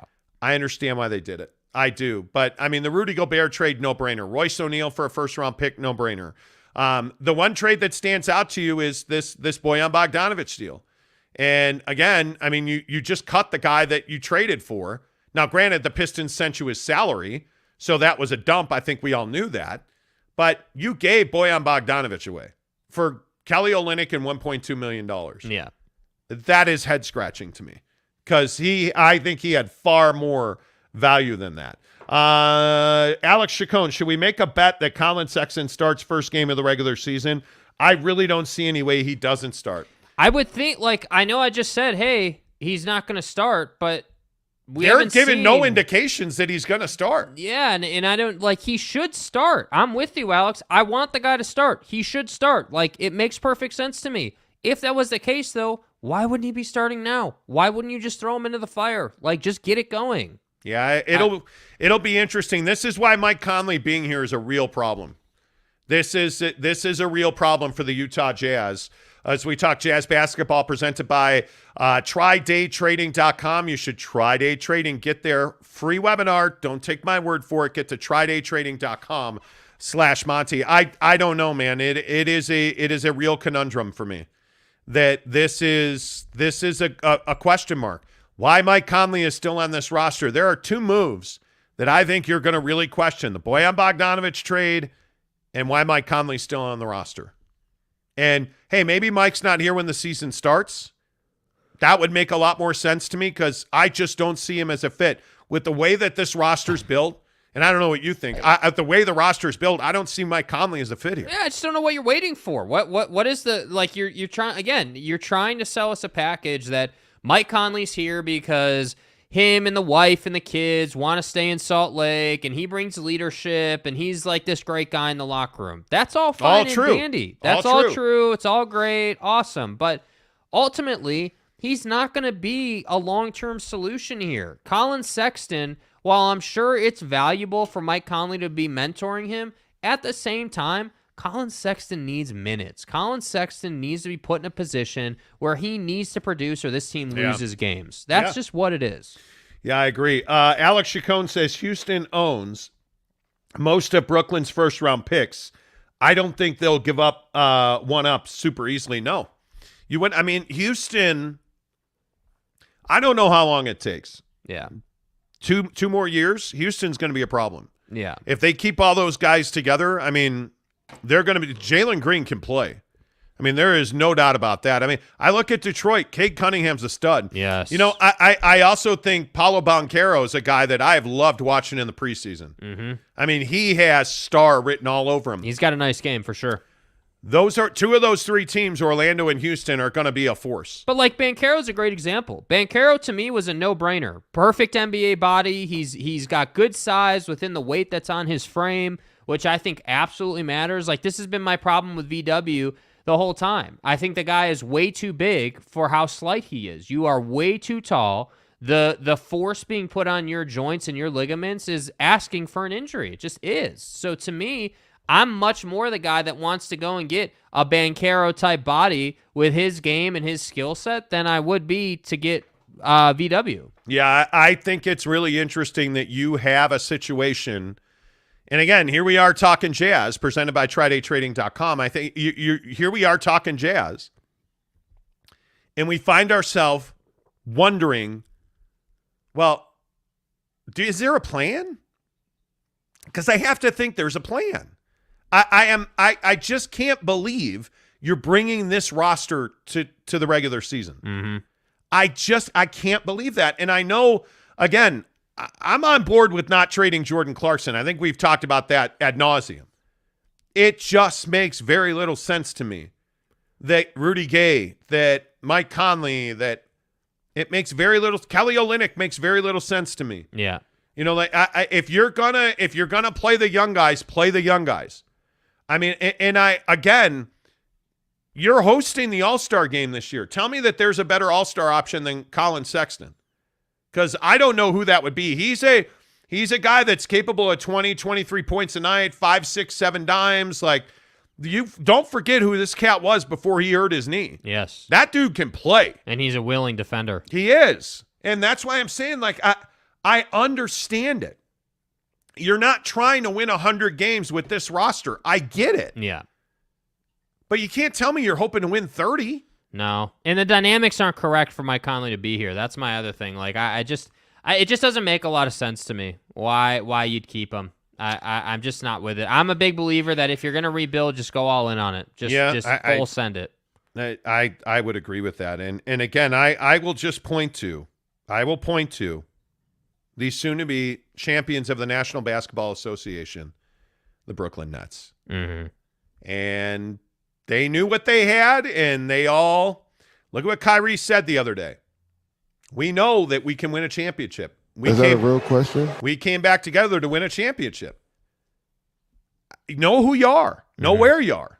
By the way, are you on board with my Brooklyn Nets? My guy, Kevin Durant. Yeah, I've always been on board. Are you on my? He's not. I said guy, my dude. guy, he's Kevin Durant. He's not your guy. I'm Kevin Durant. You know who I am. I'll take that head off the wall behind you. Well, you're good at cutting people's heads off, right? That's not really where I was going. Anyway, the point is, live golf next. The point is, I think Brooklyn's really good. And boy, howdy, if Jay Crowder winds up in Philly, now you got something. Now you have depth. You have depth. You have flow. You want to go up against that team defensively with Emmanuel, in House and the Emmanuel's Daniel. Okay, yeah. His name is still weird to me. Yeah, Daniel House. Yeah, you want to try and get offense up against that team? You are fake. No, I don't. And that's the one team that really worries me. I'm not so worried about Milwaukee. I think you can scheme Milwaukee. Yeah. And I think Brooklyn's better defensively than they have been. Philly's the team I worry about. That's a team. If I'm Brooklyn, that's a team I'm well, and the James Harden hype train is alive and well, so we'll see if he comes through. We'll see if he delivers. He lost that junk in the trunk, man. That dude is thinner. Mm-hmm. That dude, by the way, did anybody see he's dropped 2 guys in the preseason now? Like he's got his handles back. Not his love handles, his ball handles. Right. Stuff. Mm-hmm. But he's got his handles back. Like Philly and Brooklyn, 2 best teams in the East. Okay. I mean, everybody else at the top is horribly flawed. Don't ask me about the Bulls because I don't want to talk about it. The point is, and as long as you've got, Alex Caruso, I said it. There, I said it. There you go. You said it. You said it. Neville 93, good morning to you, friend. Hope the baby is well. Mike Conley is taking minutes from the rest of the team. Yeah, I don't disagree with that at all. James Knight says don't sleep on the Bucks. The Bucks have miles on the tires. Well, you know who the Bucks have. I don't want to talk about it. Who do the Bucks have? Joe Ingles. So James, is this what we're doing? Is that why that's clearly what we're doing? Yeah. Anyway, I'm going to do that. They have a bunch of old guys that are over the hill, and they're coming off of major injuries. Don't be rude. And all of a sudden, Alex Chacon says, "How cool would it be if we played Rudy in the finals? Because Minnesota is in the East." Jake, it's been months, bro. There's my guy, Jeremy Bolton. How are the Chicago Bulls? Oh, oops. Look, Caruso, take it easy. How's that Caruso jersey? By the way, Jeremy Bolton, you have any races coming up, dude? Like, when are you gonna? Any half marathons, Ironmans? Dude's a stud. I'm telling you. Yeah. When are you putting the Caruso headband back on? By the way, are we? We've picked out our dates for spring training. You guys, we have some of the coolest stuff. What now?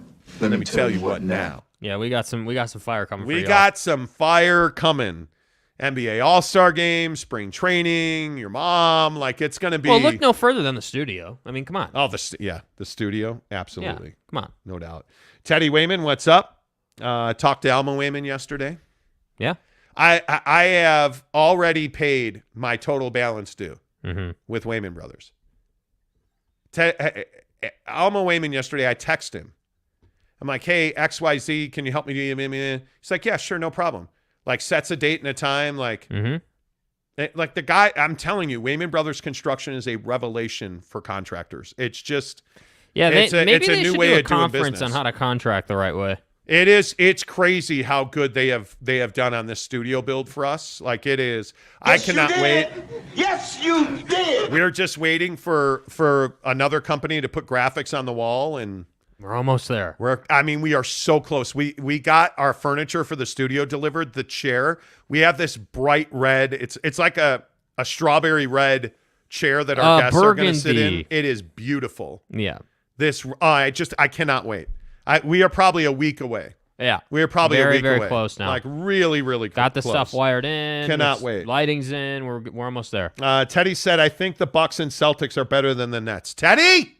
I try to stay calm and not curse. I'm going to break into your house, Teddy, when you're sleeping, and I'm shaving that beard. But no one's going to disrespect me. You keep talking. I can't say that with a... Teddy Wayman has arguably the greatest beard ever. But dust up. Yeah, he's got like the ZZ Top look going, where he wears like the dark, Ice Cube sunglasses, and he's just got this unbelievable ginger beard. And me outside. How about that? Dude, totally jealous. Good to see you, Teddy. Appreciate you being here, even though you run stupid Bucks takes. What did Les say right there at the bottom? At the bottom right there. Neville says thank you. Les says shave it and put it on his head. Exactly right. Exactly right. Chacon says, sorry, guys. It's been a while since I've seen a Minnesota in the East choke. Well, way to stay on brand. You know what I mean? So, Jake, one time we're talking basketball like this past summer. And it's been months now. It's been months, yeah. It's still hilarious to me that it gets brought up. And Jake's like, oh, yeah, Minnesota's going to win the East. And it was like a daily thing for like 2-3 months. And now it's stopped until Alex Chacon rolled up. Yeah. Eminem says, like the video. Yeah, let's go. Let's go. Yeah, what are we at here today? We're at set. Oh, come on, you guys. We're at 17 likes. Let's do this. Come on. Everybody give me a like. I appreciate that. Really does help the channel grow. Appreciate you all being here. Okay, I want to touch on this Draymond thing. Let's talk about Draymond real quick. Okay, Draymond Green. Yeah. Let me play this sound because I think this matters. This thing with Draymond Green, we talked about it yesterday a little bit. Should the Golden State Warriors cut Draymond Green? And we'll lead off our biggest stories in sports this morning. Thanks to our friends at Quick Quack Car Wash. Make sure you check them out. Great for the kids, friendly service, and oh, by the way, you get a killer car wash in a really short amount of time. They do a great job moving their lines through. So check them out at Quick Quack Car Wash. Tell them you heard about it on the Monty Show.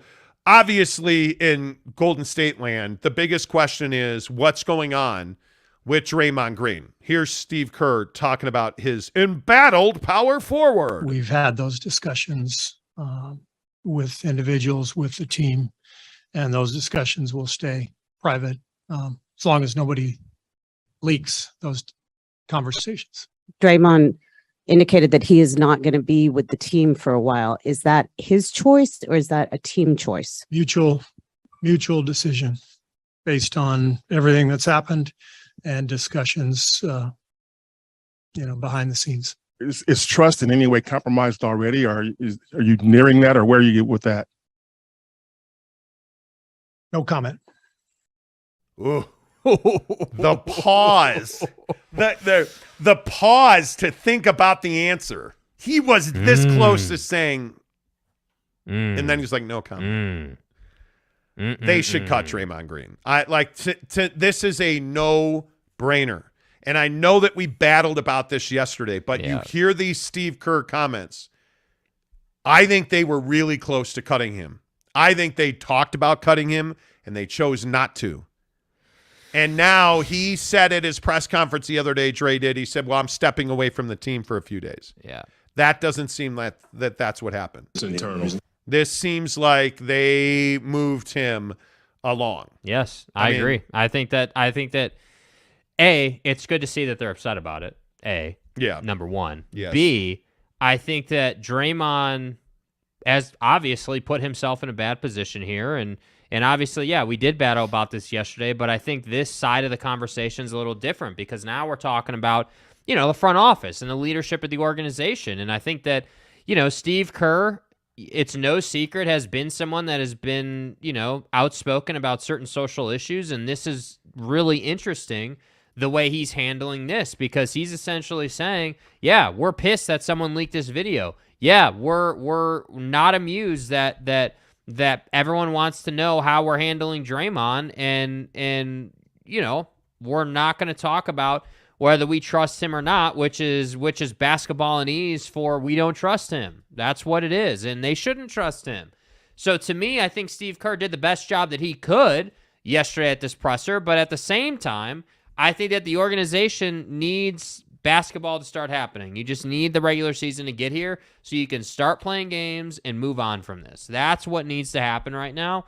And then I'll be curious to see. I mean, with the, like, if you look at the, Ime Udoka situation, that was an ever-evolving situation. Yes. And I think that the Celtics were, obviously they had a whole press conference about it. But they handled it far better than the Warriors have handled Draymond. And that's the shocking thing to me, because having covered the Warriors in San Francisco and having been around that club, they are usually nails on this stuff. Like the Mark Jackson thing, I thought they handled it really well when that scandal broke. But this Draymond Green thing, and what bothers me is they still seem to be more upset that the video got out than the fact that Draymond jacked Jordan Poole in the face. Yeah, because the video getting out. That's amazing to me. The video getting out, to me, isn't about the public embarrassment piece. It's about the fact that you can't trust people in the organization. Yeah, but at some point, you got to stop talking about that, and you have to start talking about the fact that there was workplace violence committed by Draymond Green. And I agree that that's an alter reality in the NBA and pro sports. Like, listen, I totally understand that. Yeah. You cannot tell me that in today's NBA, when, to your point exactly, when Ime Udoka gets suspended for a year. Yeah.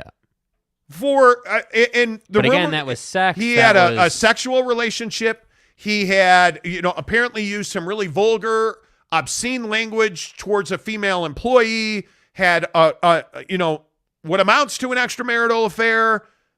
Okay, great. That gets you suspended a year. Jacking a dude in the face, like punching Jordan Poole in the jaw, doesn't get you suspended for a year. It gets you away from the team for a few days. Let me ask you this question. Really? Because I think this is the heart of the conversation. To me, the question is, what is the difference between player misconduct and leadership misconduct? Because I think ultimately that's why the Celtics suspended him for a year, because he was their head coach. But see here, this is violence in the workplace. But another question I have that I was thinking about last night is, what is the difference between this happening in an athletic setting? Like, you guys remember the Myles Garrett thing, where Myles had swung his helmet around on the football field. Oh, yeah. At I can't remember the guy's name, the quarterback. The quarterback for Pittsburgh. Yeah, where that whole thing had happened. And then we had seen, who was it? I think it was Bosa or whoever the hell it was in practice a couple weeks ago or a month ago. They got into this big fight, and there was more helmet swinging and everything. My question is, is there a difference between violence on, let's say, a basketball court, a football field, let's say on a hockey rink, versus violence in an office setting? Because I think it is very different. I think that these guys get to play, to your point, in this sort of like fantasy land. It's an alternate reality. And so, like, when Draymond punched Jordan Poole in the face at practice in what everyone thought was a private setting, because I guarantee you Draymond would have never done this in a public setting. Or in a game. But because it was practice, he was like, all right, yeah, this is practice, private setting. No one's ever going to see this. But see, I agree. If it wasn't on tape, okay, a suspension's fine. It's on tape. We've seen it. Yeah. You need to cut the guy. Because you can't tell me, if you come out and say, hey, we had to cut Draymond Green because he committed workplace violence and that is not within our culture, he would never have worked in the NBA again. Agreed. I think his career would have been over. But you didn't do that. And you're more upset. That's the thing I can't wrap my head around. You're more upset the video got out than what he did. And I think, I cannot reconcile a guy like Steve Kerr. And I'll play his comments again because I want to know if you agree with me on this. A guy like Steve Kerr, who I consider to be one of the most principled guys I've ever covered. Yeah, and I think everybody does. I think everybody does. Highly principled dude. Yeah. He seems more upset about the leak than he does about Draymond's issue. We've had those discussions with individuals, with the team, and those discussions will stay private as long as nobody leaks those conversations. Like, he is just still I would be pissed too, though. I can't blame him. But separate the two. Cut Draymond Green and then go witch hunt the guy who leaked the video. I don't know. But you can't be more upset the video got out than Draymond Green punching a guy in the face, because if he doesn't punch a guy in the face, the fucking video never gets out. How about that? So how are you so up? You know, come on, man. Like, what are we doing? I get it. Sports is not reality. Yes. The NBA is not real life. They play with monopoly money. They make monopoly money. Yeah. They live a lifestyle that you and I will never understand. You can't jaw jack a dude and get away with it. I'll drop that motherfucker. You can't. You cannot. You had to cut him. The window is past. I don't even, if you cut him now, I think it's an afterthought. Yeah, I just don't think. Come on. I don't know. There's a big part of me that says, while cutting him, I definitely agree, came up in conversation. I don't think he was ever in danger of being cut. No. I think that. But look at Edwin's. This comment by Ed is the problem that the Warriors have. Can I punch a coworker because they said they were better at their job than me? No. The answer's no. But you're also not an NBA basketball player. But who buys man. tickets? You're in San Francisco in the Bay Area. It is liberal USA. They don't believe in violence against humans. Your Chase Center is full of $1 million corporate sponsors. I think, Ed, you're exactly right for asking that question. Yeah, it's a fair question. Yeah, it's a fair question. There's no doubt about that. I agree with that. I think that. Yes, I could make a very, very, very strong case that this whole situation is going to sell more tickets than hurt the organization. We'll find out, because they're reigning world champions, and you can't tell me that their ring and banner ceremonies. That's going to be sold out. It's sold out already. Yeah. Their season's sold out already. Yeah. Boyd Lake says they're still more upset about a leak. Shake my head. Yes. James Knight says still towing the leak thing, Steve. He is. Les Wayman says no comment. Jumpman James says Kerr is creepy. Okay. Yeah, look, I think personally, my biggest thing here that I think we're all struggling to grapple with is the idea that this happened in a sports setting, not in an office place. So to me, it's different. To me, not that it shouldn't be held to the same standard, because I agree, it's workplace violence, whether you're on a basketball court or in an office.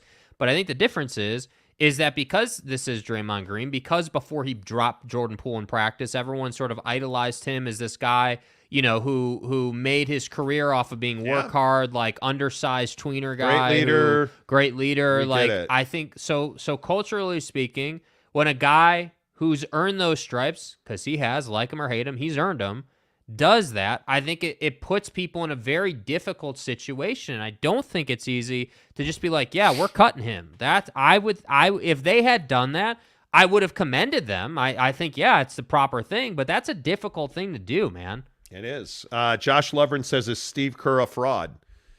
I don't know. Fraud is strong. Dude. I don't think he's a fraud. I'm disappointed in Steve for the way he's handled this. There is a massive, flaw in the organization now because someone leaked that video. I don't think people, I understand what we're saying here about how they're more upset about the leak than what Draymond did. Totally, I'm with you guys on that.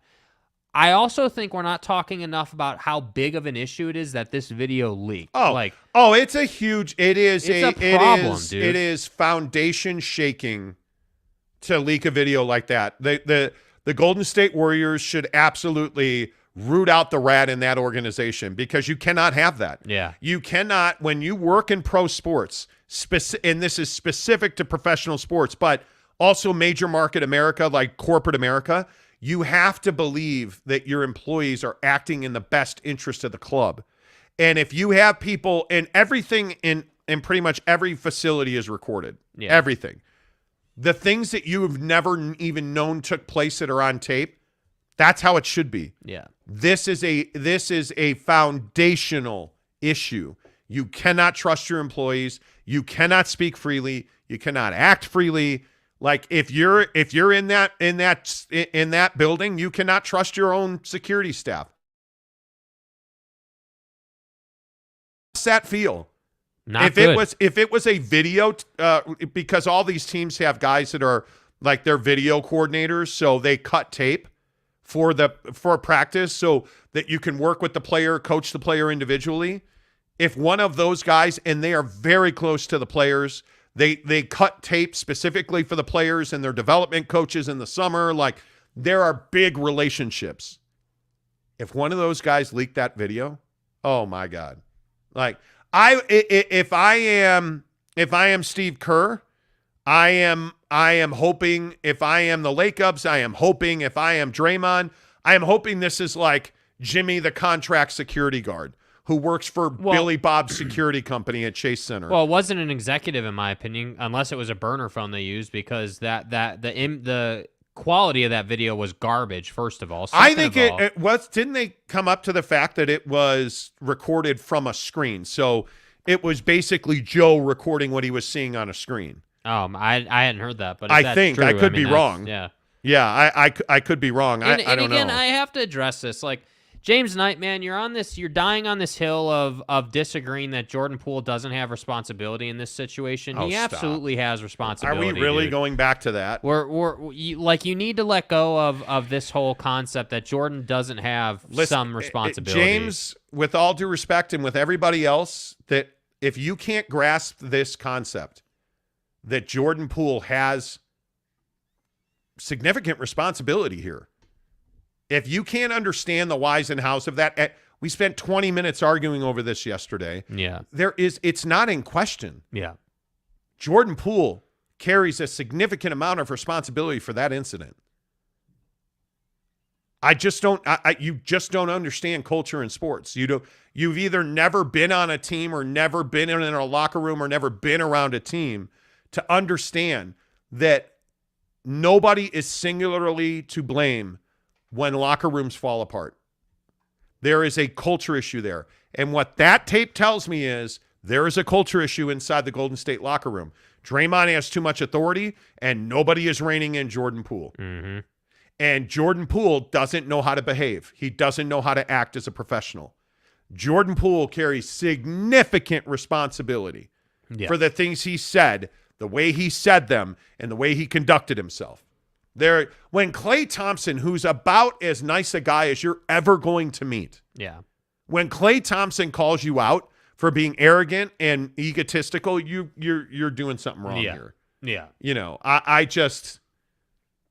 Anyway, Kenai Johnson, I think Draymond will get traded before All-Star Weekend. They will let him get his ring on opening night, but that's about it. I wonder how the crowd receives Dre. Yeah. I think that's that's something we should all watch. Les Wayman, that's because they want to smack him too. Yeah, probably. James Knight says, let's not forget Jordan Poole should take some blame for putting his chin in the way of. See, like, that's just a dumb comment. And I just don't know why you got to wrap your head around it. Ed says, can I punch a coworker because they said that to me? I read that one, my bad. Oh, yes, Aaron Donald swinging his helmet. That's what Josh it was, Lubber. Aaron Donald, yes. It was Mason Rudolph, Ed wins. Yes, it was. That's swinging a football helmet is. But my point with that, man, to be clear, was you could have killed, legit, you could kill somebody doing that. Yep. Boyd Lake says Draymond Green needs some mental health help. He's not right. Whitewashing this incident can do real damage. Yeah, just sweeping this under the rug is dangerous for Draymond Green's. He clearly has issues. It's funny, we talk about this all the time, it seems like, but mental health is not something that guys want to admit. Yeah. Or own up to, and it's a real tragedy in our world. Honestly, it is. Edwin says, you looking to get decked, Kurt Myers? No, just clean out some woke. What did Ed? Oh, can I draft Draymond Green for work? You could. That might work. Jumpin' James says, get woke, go broke. Okay, different show. Kenai Johnson, Draymond is going to change his name to World Peace now. It might be. MY Jazz Fan says a controlled problem versus damage control to the world. Truth. Yes. Truth. Yes. Absolutely. Jeff Johnson says it's not like Roger clocked Steven in the face down at corporate. It's two spoiled male athletes dripping in testosterone with quick tempers and pride. Not right, but I'm sure it happens a lot. Oh, it happens all the time. It does. I will also tell you in the NFL, this happens all the time. All the time. And I won't even say the organization in baseball that I worked around very closely, I saw an absolute melee in a clubhouse. I worked for a particular MLB team, covering them daily. And I was sitting talking to one of the players. And I don't remember what we were talking about. I think we were talking about jeans. Honest, I had like at this particular time, I had a really hot set of jeans. Like, that was like a $200 pair of jeans. It was crazy. So we were talking about it. And out of nowhere, in the corner of the clubhouse, an absolute brawl breaks out. That happens all the time. Yeah. It's not abnormal. I can tell you that I have seen football players throw, like walk by a guy's locker and throw equipment at him, or I've seen that stuff. Like, I can tell you the worst guy I've ever seen who's guilty of that is Lamont Jordan and Randy Moss when they were with the Raiders. They were an absolute disaster for stuff like that. Warren Sapp was also in that locker room back in 2004, 3 or 4. I've seen this happen. The problem is that none of it is caught on tape. Yeah. And that's why this tape getting out is such a violation of that organization. A couple more, because then we got to get to football at 50 presented by Papa Murphy's. Let's see. Boyd Lake says you can do permanent damage with a sucker punch. Can't be allowed because it's sports. No, the act is not right. That's why it's violence in the workplace. Draymond Green should have been cut. But Jordan Poole has responsibility there. You cannot tolerate violence in the workplace at all. People seem to be missing the idea that this had been brewing for like 10 days. It's not like this was like just in practice randomly. Yeah. Edwin says Will Smith smacked a dude, Chris Rock, and look what happened to him, open-handed. Nothing happened to him. Nothing happened to him. Yeah. Jeremy Bolton, Draymond Green to the Wolves so him and Rudy can mend their relationship. Oh, my God. Uh-oh. Can you even imagine that? Monty, my guess is I've played significant more team sports than you, and with all due respect. Maybe you have.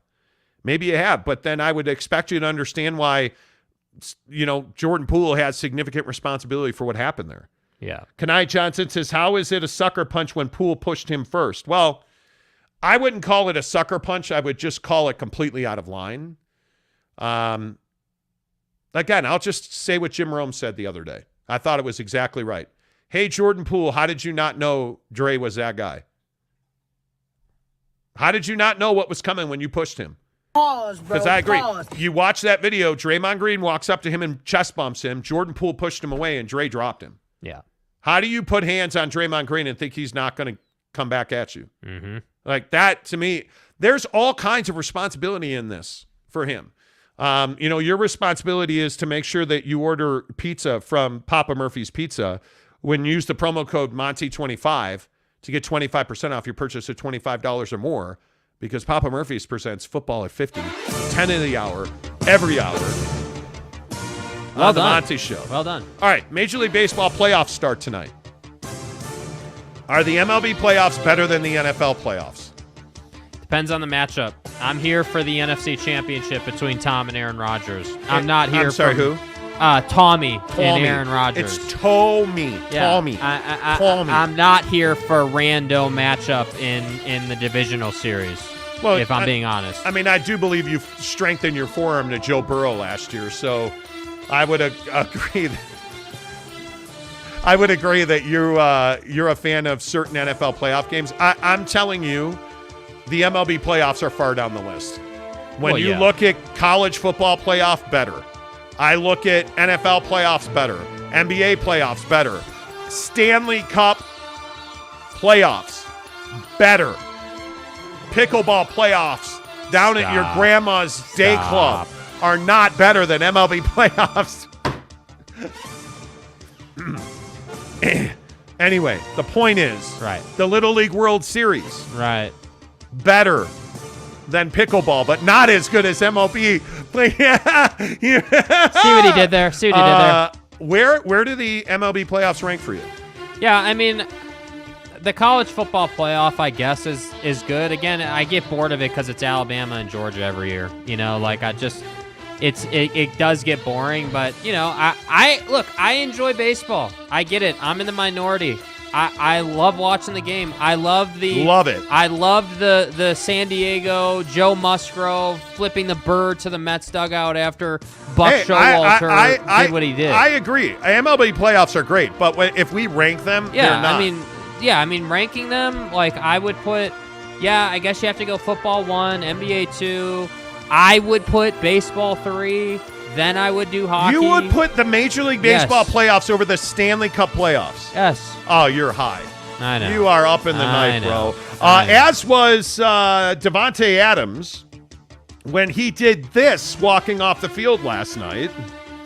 Oh, excuse me, sir. Excuse me. My bad. Wow, look at that. Davante Adams shoving a photographer. Later, and it needs to be said, "Oh, I'm sorry." He apologized. Now, to be clear, this is different than a, quote, sucker punch in practice. I know. Well, this was caught on tape, too. Right. They're both on tape, but this one wasn't leaked. So here's a question for you. Who gets a bigger suspension, Draymond Green or Davante Adams? Davante Adams is going to take a suspension for this.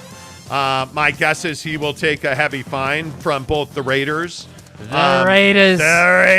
Because this is embarrassing for the Raiders. Yeah. This is your highest paid player. This is your big money dude. More than you're already getting embarrassed at 1-4. He absolutely physically assaulted a guy walking off the field in Kansas City after you inexplicably lost that game.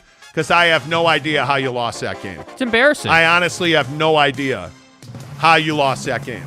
But hey, it is what it is. I think it's a huge problem, and I think if you're Maiar and we, the Las Vegas Raiders who no longer play in Oakland, you should suspend Davante Adams. Absolutely. But you should not fire Davante Adams the way that the Carolina Panthers fired Matt No Longer Rules. Matt Rule.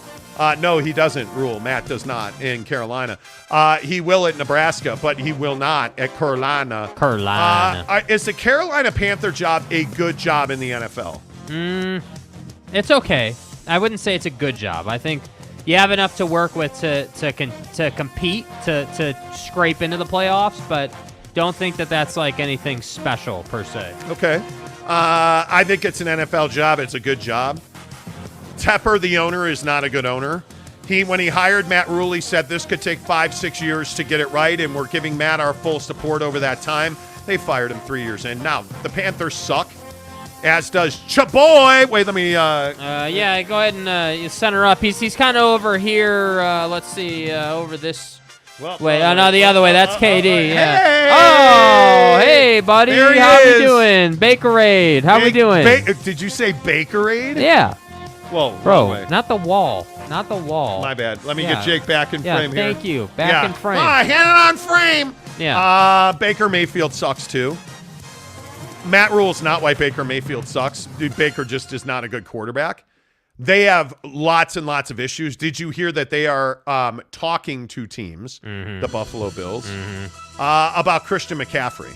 If they trade McCaffrey to the Bills... He's always hurt, though. He is. I would not trade for Christian McCaffrey. Oh, I think if you're the Buffalo Bills... No. Oh, my God, yes. No.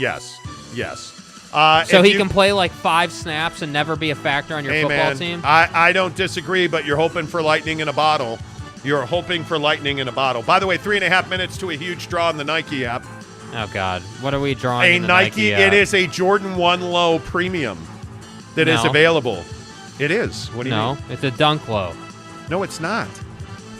You know, people... Look, Draymond, take it easy. It is an Air Jordan 1 Low that releases today right here. What are you talking about, bro? Okay. Yeah, let's go. That's coming up. So we'll melt down emotionally on the show here in about 10 minutes because there's not a chance in the world I'm getting that one. Let's see. Alex Chacon says at this point, just start Matt Corral and let him learn. Well, he was an SEC quarterback. Matt gets $40 million still. Yeah, how about Matt Rule getting fired and his golden parachute is $40 million? It's a joke. Edwin says, John Boy Media has made me much more knowledgeable of baseball and enjoy it a lot more. Okay. Most coaches would cut both players. Both players in who? I don't know. Teddy Wayman says Josh McDaniel lost that game when he went for 2 instead of the tie, which is stupid. Stupid! Idiots. Yeah, you should have gone Just take the points. Like, why is this a thing in the NFL right now? Kick the extra point. Yeah. Don't. You're going to go for it on fourth down? No, jerk. Kick, punt the ball away, play field position. You know, the things that used to win games in the NFL that now have the Raiders 1-4. The Raiders. The Oakland Football Raiders. I think Matt Rule's going to get one of the biggest head coaching jobs available in college football. And I think there's no doubt in my mind that he's going to be wildly successful because I think the guy is a phenomenal college football coach. But what I know is he is not better than a Jacko Pizza. There's no doubt about that. 911, what's your emergency? Something is in my house. I'm sorry, say again? I smell something delicious and I don't know what it is. Ma'am, can you describe it for me? It smells like golden crust, freshly shredded cheese, and pepperoni. Ma'am, we've traced the smell, and it's coming from inside your oven. What do you mean? It's a Papa Murphy's Jacko Pizza, and it's just $10. Ah, amazing. Papa Murphy's. Yep, Papa Murphy's. Use the promo code Monty25 to get 25% off your purchase of $25 or more. Use the Papa Murphy's app, or you can go to papamurphys.com/order. But I would tell you, just download the Papa Murphy's app. It's amazing. And tweet me a picture of your Papa Murphy's pizza. I'd love to see them. The Jacko Pie. Yeah, the Jacko Pie's cool. Just leave the Satan's giblets off of it. Trust me. I'm here. Uncle Monty's got advice for you. Olives are not good for anybody's life. That's all I'll say. You know. Josh Levern says Matt Rule is going to Oklahoma. No, probably not. They're not going to fire Venables already. I think you're too soon for that. You got to give him a year at least on his own. The Monty Show, 8 o'clock, presented by the Advocates, UtahAdvocates.com. Yeah, absolutely .com. I think I'm about to lose this draw, so it doesn't. Damn, you are going to try and get it. I am. I love the colorway. I wear black everything. I'm fat, so black helps me fat. Look, thinner and stuff. I actually don't. Fat? I self-deprecate as a way of humor. 3/4 of this is inaccurate. I know you guys find that hard to believe, right. but I do self-deprecate as a way of humor. Make sure you get to the Advocates, UtahAdvocates.com. I'm telling you guys, if you've been in an accident, whether that's an accident at work, there was a huge accident on the 15 last night. I would absolutely tell you that you should call the Advocates. Car accidents, bike accidents, whatever it is. You didn't deserve to get in that accident on the 15 last night. Let the Advocates fight for you because you have so much other stuff to worry about. Medical bills, trying to get back to work, trying to get healthy.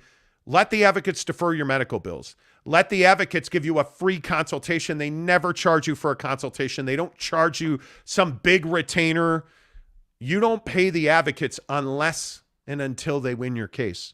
That's how confident they are that they're the best injury attorneys in the business. UtahAdvocates.com. Chat with them online for free. I know a lot of people are hesitant to talk on the phone when they're in tough situations.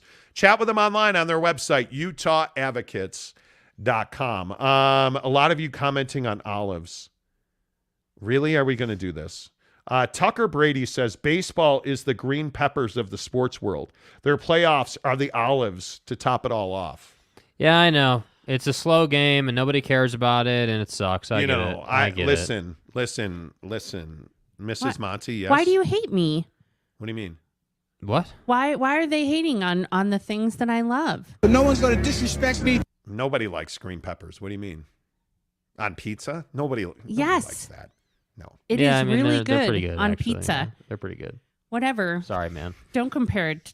You know what? And baseball's I will say fabulous. I do prepare them. I prefer them diced over. Do you know how julienne. difficult it is to live in a home with women? How about that? Like I'm telling you now that it's just. See, you're not doing yourself any favors here, man. What do you mean? You're not doing yourself any favors, man. Look, don't weaponize the female genitalia, okay? Right. But what I'm telling you is, green peppers belong in fajitas. They don't belong on pizzas.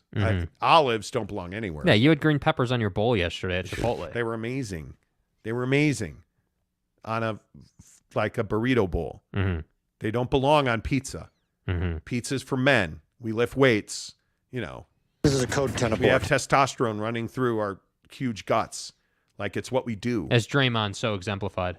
Well, he doesn't have a huge gut, but my apparently bad. he's got huge biceps Whatever. to lunch with, but it's fine. Am I the only one that doesn't like? You don't put green? No, you don't. Green peppers equal nightshades. What the heck? I'm not sure what that means. What does that mean? Teddy Wayman says green peppers and banana peppers are really good on pizza. Teddy, I told you. Look, Teddy, dude, I don't want to have to shave your beard, dude. I will do it. We do banana peppers on pizza. Why? I don't even put. Nobody likes. Teddy, I would try it with you. I just have never had it every day. And you just said, let me quote the gospel according to Mrs. Monty. Oh, Teddy, I would try it with you. Do you know what that's like? Try the banana peppers on a pizza. We've heard that about you. What is wrong with you? No, what? You know what? Teddy's a perfectly respectable person. Don't drag him in the dirt. Tom Basilia says, Monty, did you do the dishes at least? Mike Chase says, Monty, just curious, what do you think of BYU's helmets this week? They're okay. They're okay. Les Wayman says, amen, Teddy. Stop ganging up on us as a family. Wait, who's Les? Wait, which one is Les? He's not more. He's less. See what he did there? You know what? You're going to cause your watch to call 911 again. That's please, true. Please That was don't yesterday. slam your The hands. Apple Watch tried to call 911 yesterday. Yeah. Riley O'Brien says Kawhi laugh. Exactly right. Oh, God. Here we go. Alex Chacon says banana peppers are fantastic. Dude, why? My wife, my daughter, my aunt, my niece. And she took offense. Exactly. Jeff Johnson says, I always eat banana peppers on pizza. It's amazing. Oh. It's ridiculous. It's really despicable. Like, listen, man. And now everybody's going to send me pictures. Oh, hey, look, I ordered Papa Murphy's Pizza. I used the promo code Monty25 to save 25% off my banana peppers. And the problem is? Patrick Mann says, I'd try anything with Mrs. Monty. Thank you, Patrick. Here we go. Thank you. Here we go. Thank you. Gage Carter says, I've never had the pepperoncinis on the pizza place that the pizza place gives you. Are they good? No, they're not good. Don't be a hater. Kurt Meyer says the Monty Wars, probably. Yeah. Alex Chacon says, Teddy about to steal Mrs. Monty with banana peppers. No. Alex Chacon also says, or no, he said that already. Nightshades, a very deadly plant. Oh, gotcha. Okay. Josh Levern says, better pizza, Papa John's or banana peppers? Papa John's? What? And nobody. Dude, what are you trying to get okay? muted in the comments? Jeremy today, Bolton says, if you're putting olives on your pizza, then you might as well put flats and blue cheese on it while you're at it. That's Thank what you. I'm saying. Thank you. That's what I'm saying. Says the guy who eats flats. Yeah, because flats are good, but I'm not a blue cheese guy. I'm a ranch guy all day. Kanai Johnson says, sorry guys, but meat lovers is the best, hands down. Ding. I will say banana peppers are better on sandwiches than pizza. Thank you. So you have no frame of reference here, Donnie. Man, now we are getting back to some normalcy. See, I don't like banana peppers on sandwiches, but I feel like with a pizza, you have the sauce that might be better. It just... What are we doing? What are we doing? This is a serious discussion. What do you mean you don't like banana pepper? I love the sweet pepper relish at Jersey Mike's, though. What the fuck are you talking about? So this week we've established that Jesus is a Notre Dame fan. He's just a hack. Okay, Jake's going to hell. And it will be full of blue cheese and banana peppers. How about that? But how do you, banana peppers on a Philly cheesesteak are amazing. Yeah. They're not meant to be on peppers, are not meant to be on pizza. Why do you guys... Jalapenos on pizza are freaking delicious. You know, here I am up on my pedestal while riding my white horse, Whoa. and you guys are down there eating Whoa. banana peppers. And I'm just like, when are you going to learn? Live like the rich elitists of the world, such as myself and Mike Lee. Live like we live. That's fucking I don't know where that interesting, went, man.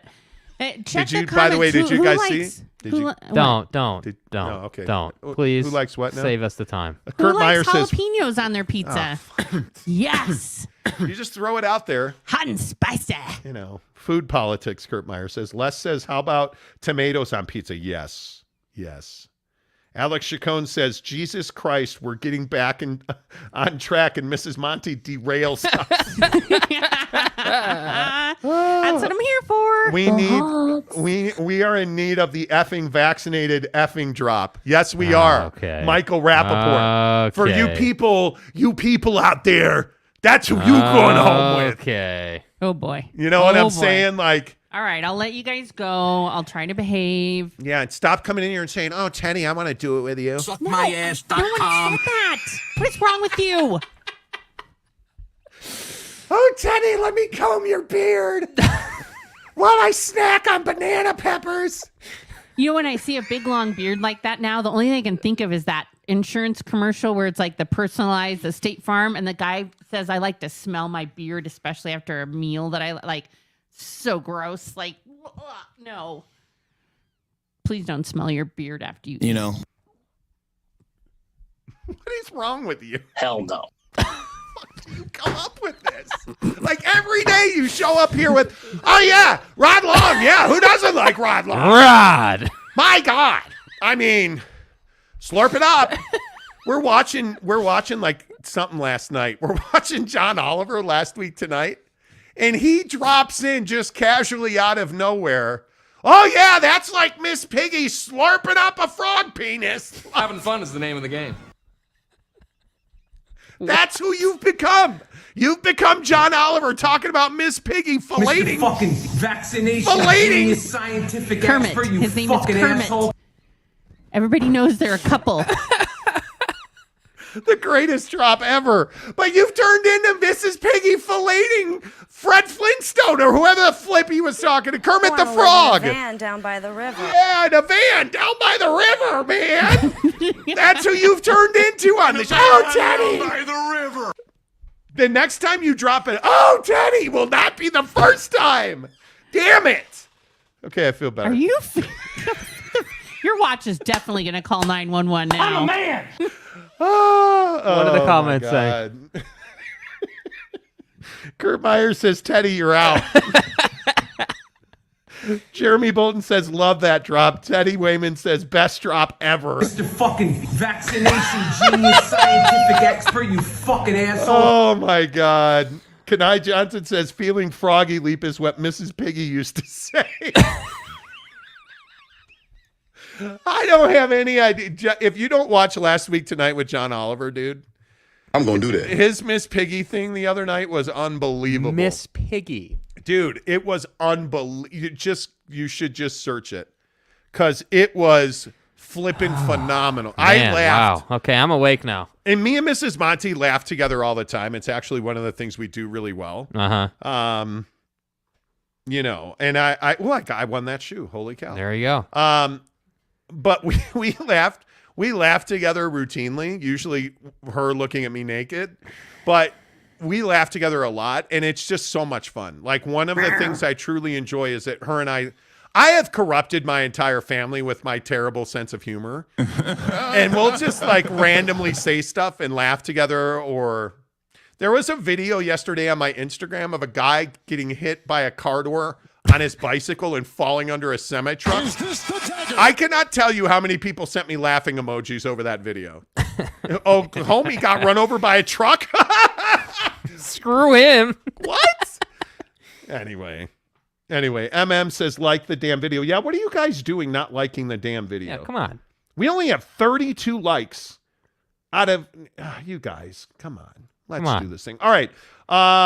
Should we get to it? Let's get to our non-sports stories. Well, we're way off the rails anyway. Yeah. Where do we go non-sports stories today? Twitter banning people. Did you hear about this Kanye thing? Off, dude. Yeah, the Kanye topic's probably not great. Yeah. Kanye West wore this really politicized t-shirt about who matters. Mm-hmm. Kanye's not intelligent. Mm-hmm. And then he went on Twitter, and he had not been on Twitter for, I think, 3 years. Right. He had not been on Twitter. And he dropped a bunch of anti-Semitic, so anti-Jewish rhetoric. Right. And Twitter banned him. Yeah.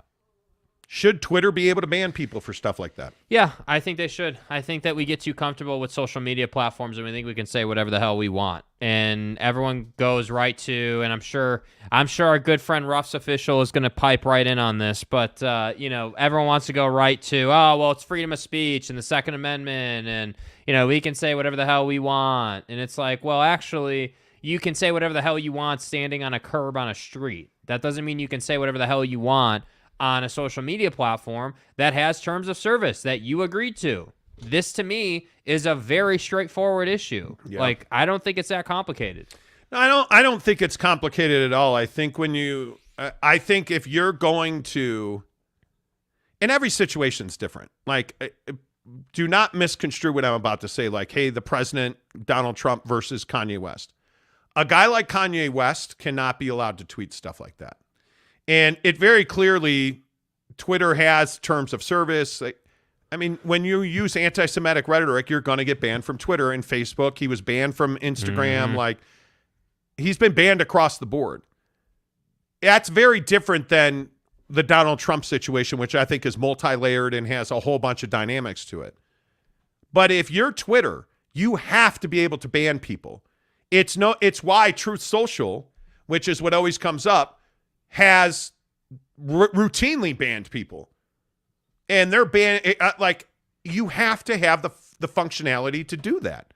I don't even think this is a controversial topic. Yeah. And if you're a guy like Kanye West, you have millions and millions of people, but bro, you got to get help. Like, Kanye West is that guy. You're going to wake up one day to the headline on your phone that he, heavens to Betsy, killed himself or died somehow, or that's what I fear for Kanye West, because you can see the threads coming apart. Yes. Yeah. I don't have any. Yeah, I don't there's have no any doubt question about that. Yeah. Yeah, I think that Kanye is not going to change. But I don't think he will ever change. The problem is that he has access to so much opportunity to say things until he gets banned, right? So they ban him on that, then it just drives him to whatever, Truth Social, and then he'll get on that and say whatever he wants. But it's social responsibility. I think it's right for Twitter to be able to ban people. I don't think there's a doubt that it's the right thing to do. Absolutely. We'll see what happens with when Elon takes over. I know, but that's kind of the thing, that the state of Twitter, I think, is very much. I hate Twitter, to be honest. I'm on it all the time. I use it regularly. Yeah. I can't stand it. And it's why, with a very select few, Tanner Plummer, but there's probably only 50 people I interact with on Twitter on a regular basis, because it's a cesspool. Talking shit. Yeah, it's a cesspool of death, man. Like, yeah. But I think you have to have the right to ban people. And you I have to agree. I don't even think this is that controversial. Like, I don't know, man. What are the people saying? I'm curious. Tom Basilius said Kanye is still on Twitter. Did he get back on? I don't know what that means. His profile may still be there, but it is. But now it's banned. But he hadn't used Twitter for, I think it was 3 years, to the point where Elon Musk, when he tweeted, Elon took a little heat because he clearly didn't read what Kanye was tweeting, but he applauded him and welcomed him back to Twitter, because it's been years since Conway Yeezy. Well, in Kurt Myers, this is exactly a really good point. Did you guys hear about PayPal? No. Because I think this is a huge problem. PayPal, and by the way, they have pulled this back. They've had a change of heart. They have thought about it. They pulled it back. They released a new terms of service. And I saw this come over on my phone, and I actually deleted the PayPal app off my phone. Uh-huh. Not that I use it very often, but it turns out that PayPal is no different than Venmo now, because Venmo's doing the same thing. Uh-huh. If you, on your social media platform, spread misinformation and lies or hate speech, PayPal released terms of service that says they can fine you $2,500. So if you're using them regularly and you get caught spreading lies or misinformation, they will fine you $2,500. Now they've pulled that back. Yeah, I'm not. That seems a little crazy to me. Yeah, that's that. What are you trying to make profit on what people are tweeting about? Essentially, I just don't know how it works. Well, I think that it's not a profit thing. I think the Silicon Valley folks and I think the tech elites in this country are tired of I think people are so worried about what this next election cycle is going to do. The midterms are less than a month away. I think people are really worried about what this election cycle is going to bring. And I think people are really worried about people's right to vote. I think that you look at PayPal and you look at Venmo and you look at Silicon Valley, they are spending real money to protect people's access to the voter box. And I think that when you spread misinformation, this is directly linked to the 2020 election. There's no doubt about that. I think we saw it to a lesser extent in 2016, but the violence and the misinformation that was used in the 2020 election and the results of that election where Donald Trump lost and the misinformation that came out of that and the gerrymandering and the changing of voting laws and the restrictions. And I think Silicon Valley and tech elites are really worried about that. Yeah. And I think that's why you're seeing all of these platforms now, Twitter, Facebook, Meta as a whole. So Instagram and Facebook are the same company. TikTok has it. Like all of these people are saying, hey, if you spread misinformation, you're going to be banned. And now Venmo and PayPal try to take it to another level, which is, hey, if you spread misinformation, if you spread hate speech, if you're Kanye and you use PayPal, we're going to fine you $2,500. I just don't know how that works. Like, I honestly... In what sense? What do you mean? I mean, I guess that if you agree to their terms of service, which now makes me want to, delete my account if that's their thing. Yeah. Just because you're not the police. You could ban someone. So PayPal, if someone is spreading hate speech, go ahead and ban them. Make it so they can't use your service if you don't want them to use your service. But I don't know where you come off thinking that you could actually fine someone, an amount. Like, I don't, are you the law? Like, that seems very strange to me. Yeah. Ban someone. Sure. You have the right to say, we don't want your patronage, so we're going to not allow you to use our services. But this is part of this problem also is that that's weird. Who owns Venmo? I don't know. PayPal owns Venmo. So you have, and this is kind of part of this discussion that's popped up now, like all of this consolidation in the financial sector. I mean, if one company decides to limit your misinformation spreading, there's likely 3-4 more that are behind that. But here's my question: is PayPal like going through Twitter, or like what is the? I guess I just don't. Are they? So is there a relationship between Twitter and PayPal where Twitter's like, hey, you need to find this person? That's what I'm trying to understand here. I think what PayPal has said is that in a public space, if you spread misinformation and we find out about it, or if it's verified that you did that, if you, and I think a lot of this was the Twitter, the social media platforms, YouTube, right. And the other part of this problem is Google's involved in this as well, right? Because YouTube has taken a lot of heat. And by the way, for those who don't know, PayPal, YouTube is owned by Google.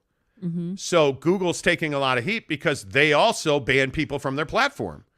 And it's for things like hate speech and spreading misinformation. The whole concept of can you ban someone is not even controversial. Like, I you don't should be able think to it ban is. someone. I really don't. Like, it's part of doing business. But this whole concept about, I didn't even know PayPal was trying to do this or whatever. Like that they. This was a rolled this huge out. story. Yeah. Ken Williams says I never leave money in PayPal. I don't really use PayPal. Yeah, I don't use PayPal. I use Venmo all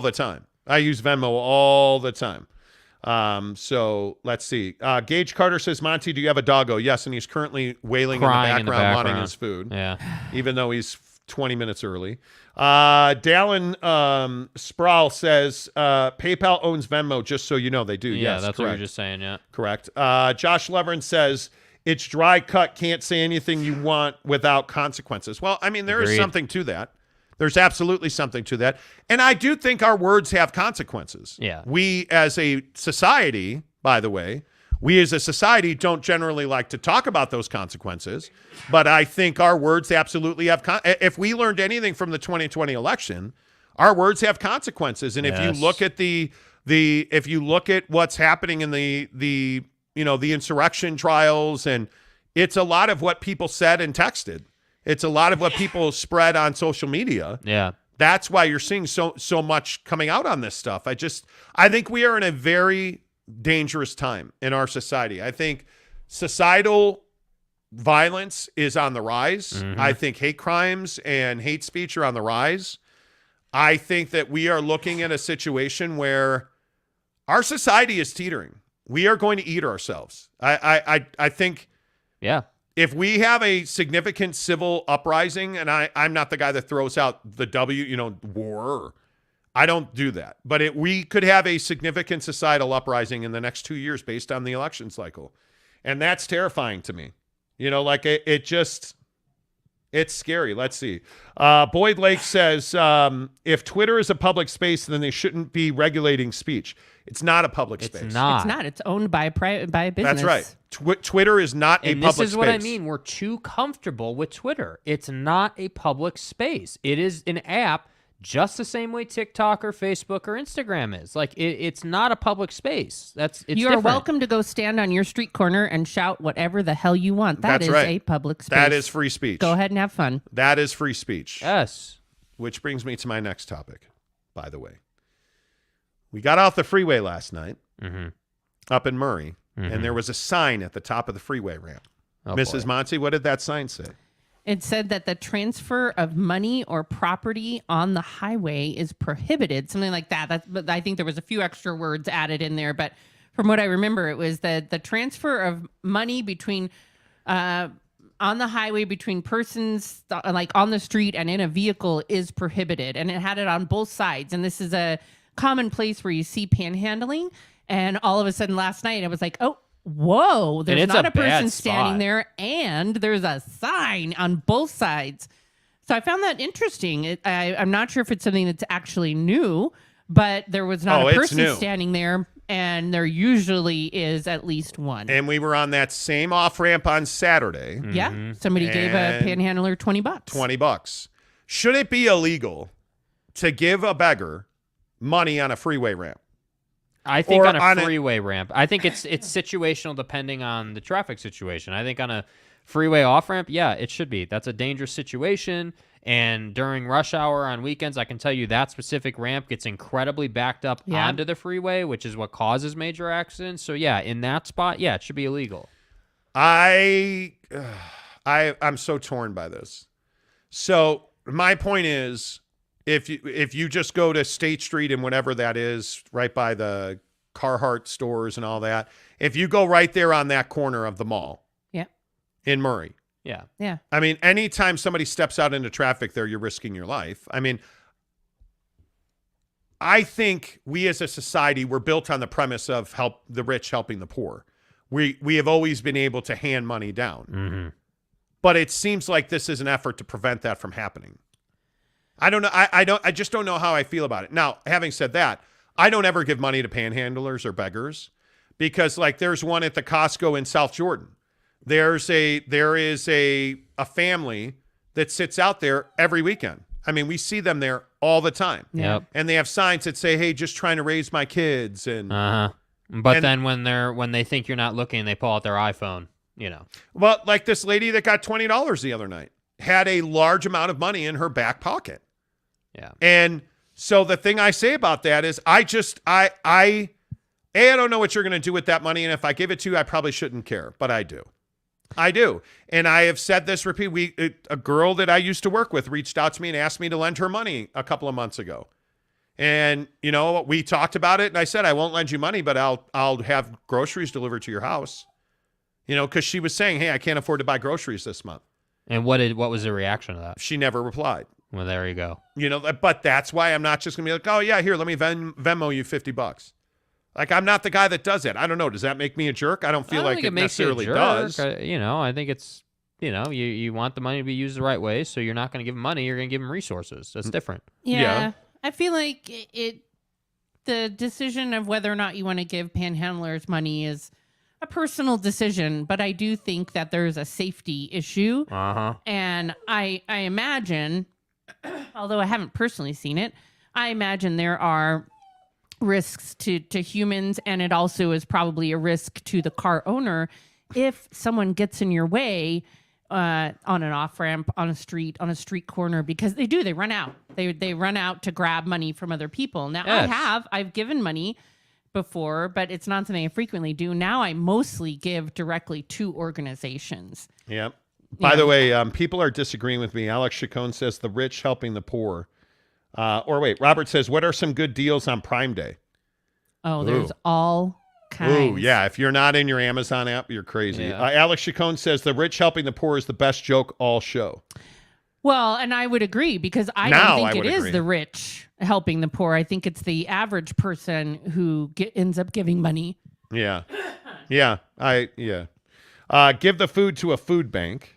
Yep. There is always someone on the exit at 106. Oh, yeah, Eminem. At 106 right by there. Yeah, absolutely there is. Well, and the thing is, it's because the off-ramps here in Utah are so nice. They're very spacious and very laid out, so you have room and to on do this Bangerter, stuff. obviously, there is, a ton of them on Bangerter. A ton of them. Yeah. Absolutely a ton of them. There's a lot of opportunity to give to food banks. There's a lot of opportunity to give to shelters. And in fact, this week I donated to a shelter in West Valley. So if you are wanting to help and you're concerned about where the money might go, there's lots of organizations here that you can give to and that you can make a difference. You got a little cocoa cough working over there, kid? Dude, I have allergies or something this morning. I don't know what the dog hell's is going on. dying in the back. Yeah, what is going on? What is going on with the dog? Can we adjust? Oh, hey, there he is. There he is. He's freaking losing his mind. Can we get a little zoom action on that? He's losing his. I don't know. Can I look at him? Yeah, He wants his food, dude. He wants his food. Look at him. You got to put the mic down there now. Rhino, what do you do? He's like, can I eat that microphone? No, you can't. Okay. No, you can't. Yeah. So. All right. Great. Anyway. While I hold it down there. What's that? He won't whine while I hold it down there. He won't. It's annoying as hell. Prime Day deals. I actually like this topic a lot. I'm a huge Prime Day deal guy. Mrs. Monty. Lots of TVs. There's lots of electronics out there. This is the first time they've done an October Prime Day, and it's really very smart. They are trying to get people to buy things for the holidays before we go into a recession. Prime early access sale. Yeah, it's kind of crazy, but you have to have Prime. You have to be a Prime and member. By the way, to get access to the deals. By the way, you have a Peloton. I do. On Prime Day, you can save 25% off your Peloton. You can now get the bike on the app. And you can get accessories on the app. I don't believe that they are doing the treadmill. I think it's just the bike. Standard bike and accessories like shoes, weights, water bottles, blah, blah, blah. By the way, I also think the Mac Air M1 is one of the best deals on Prime Day. There's under $1,000 for that? Yeah, man. Wow. The MacBook deals. There's a ton of deals. Just get in here. There's a ton of deals. And if you want to link to some of the best deals, just DM me. I'll send you a link. I have to pee so bad right now. Go ahead and cue the music. Cue the music, Donnie. Oh, my God. Hey, folks, appreciate you guys. I know sometimes people hate the conversations we have. It's non-sports. It's what we do here. So we appreciate you.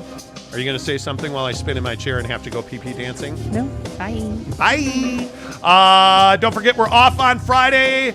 Back tomorrow at 6 a.m. on the Monty Show, presented by the Advocates. Say goodbye, Jake. Goodbye, Jake.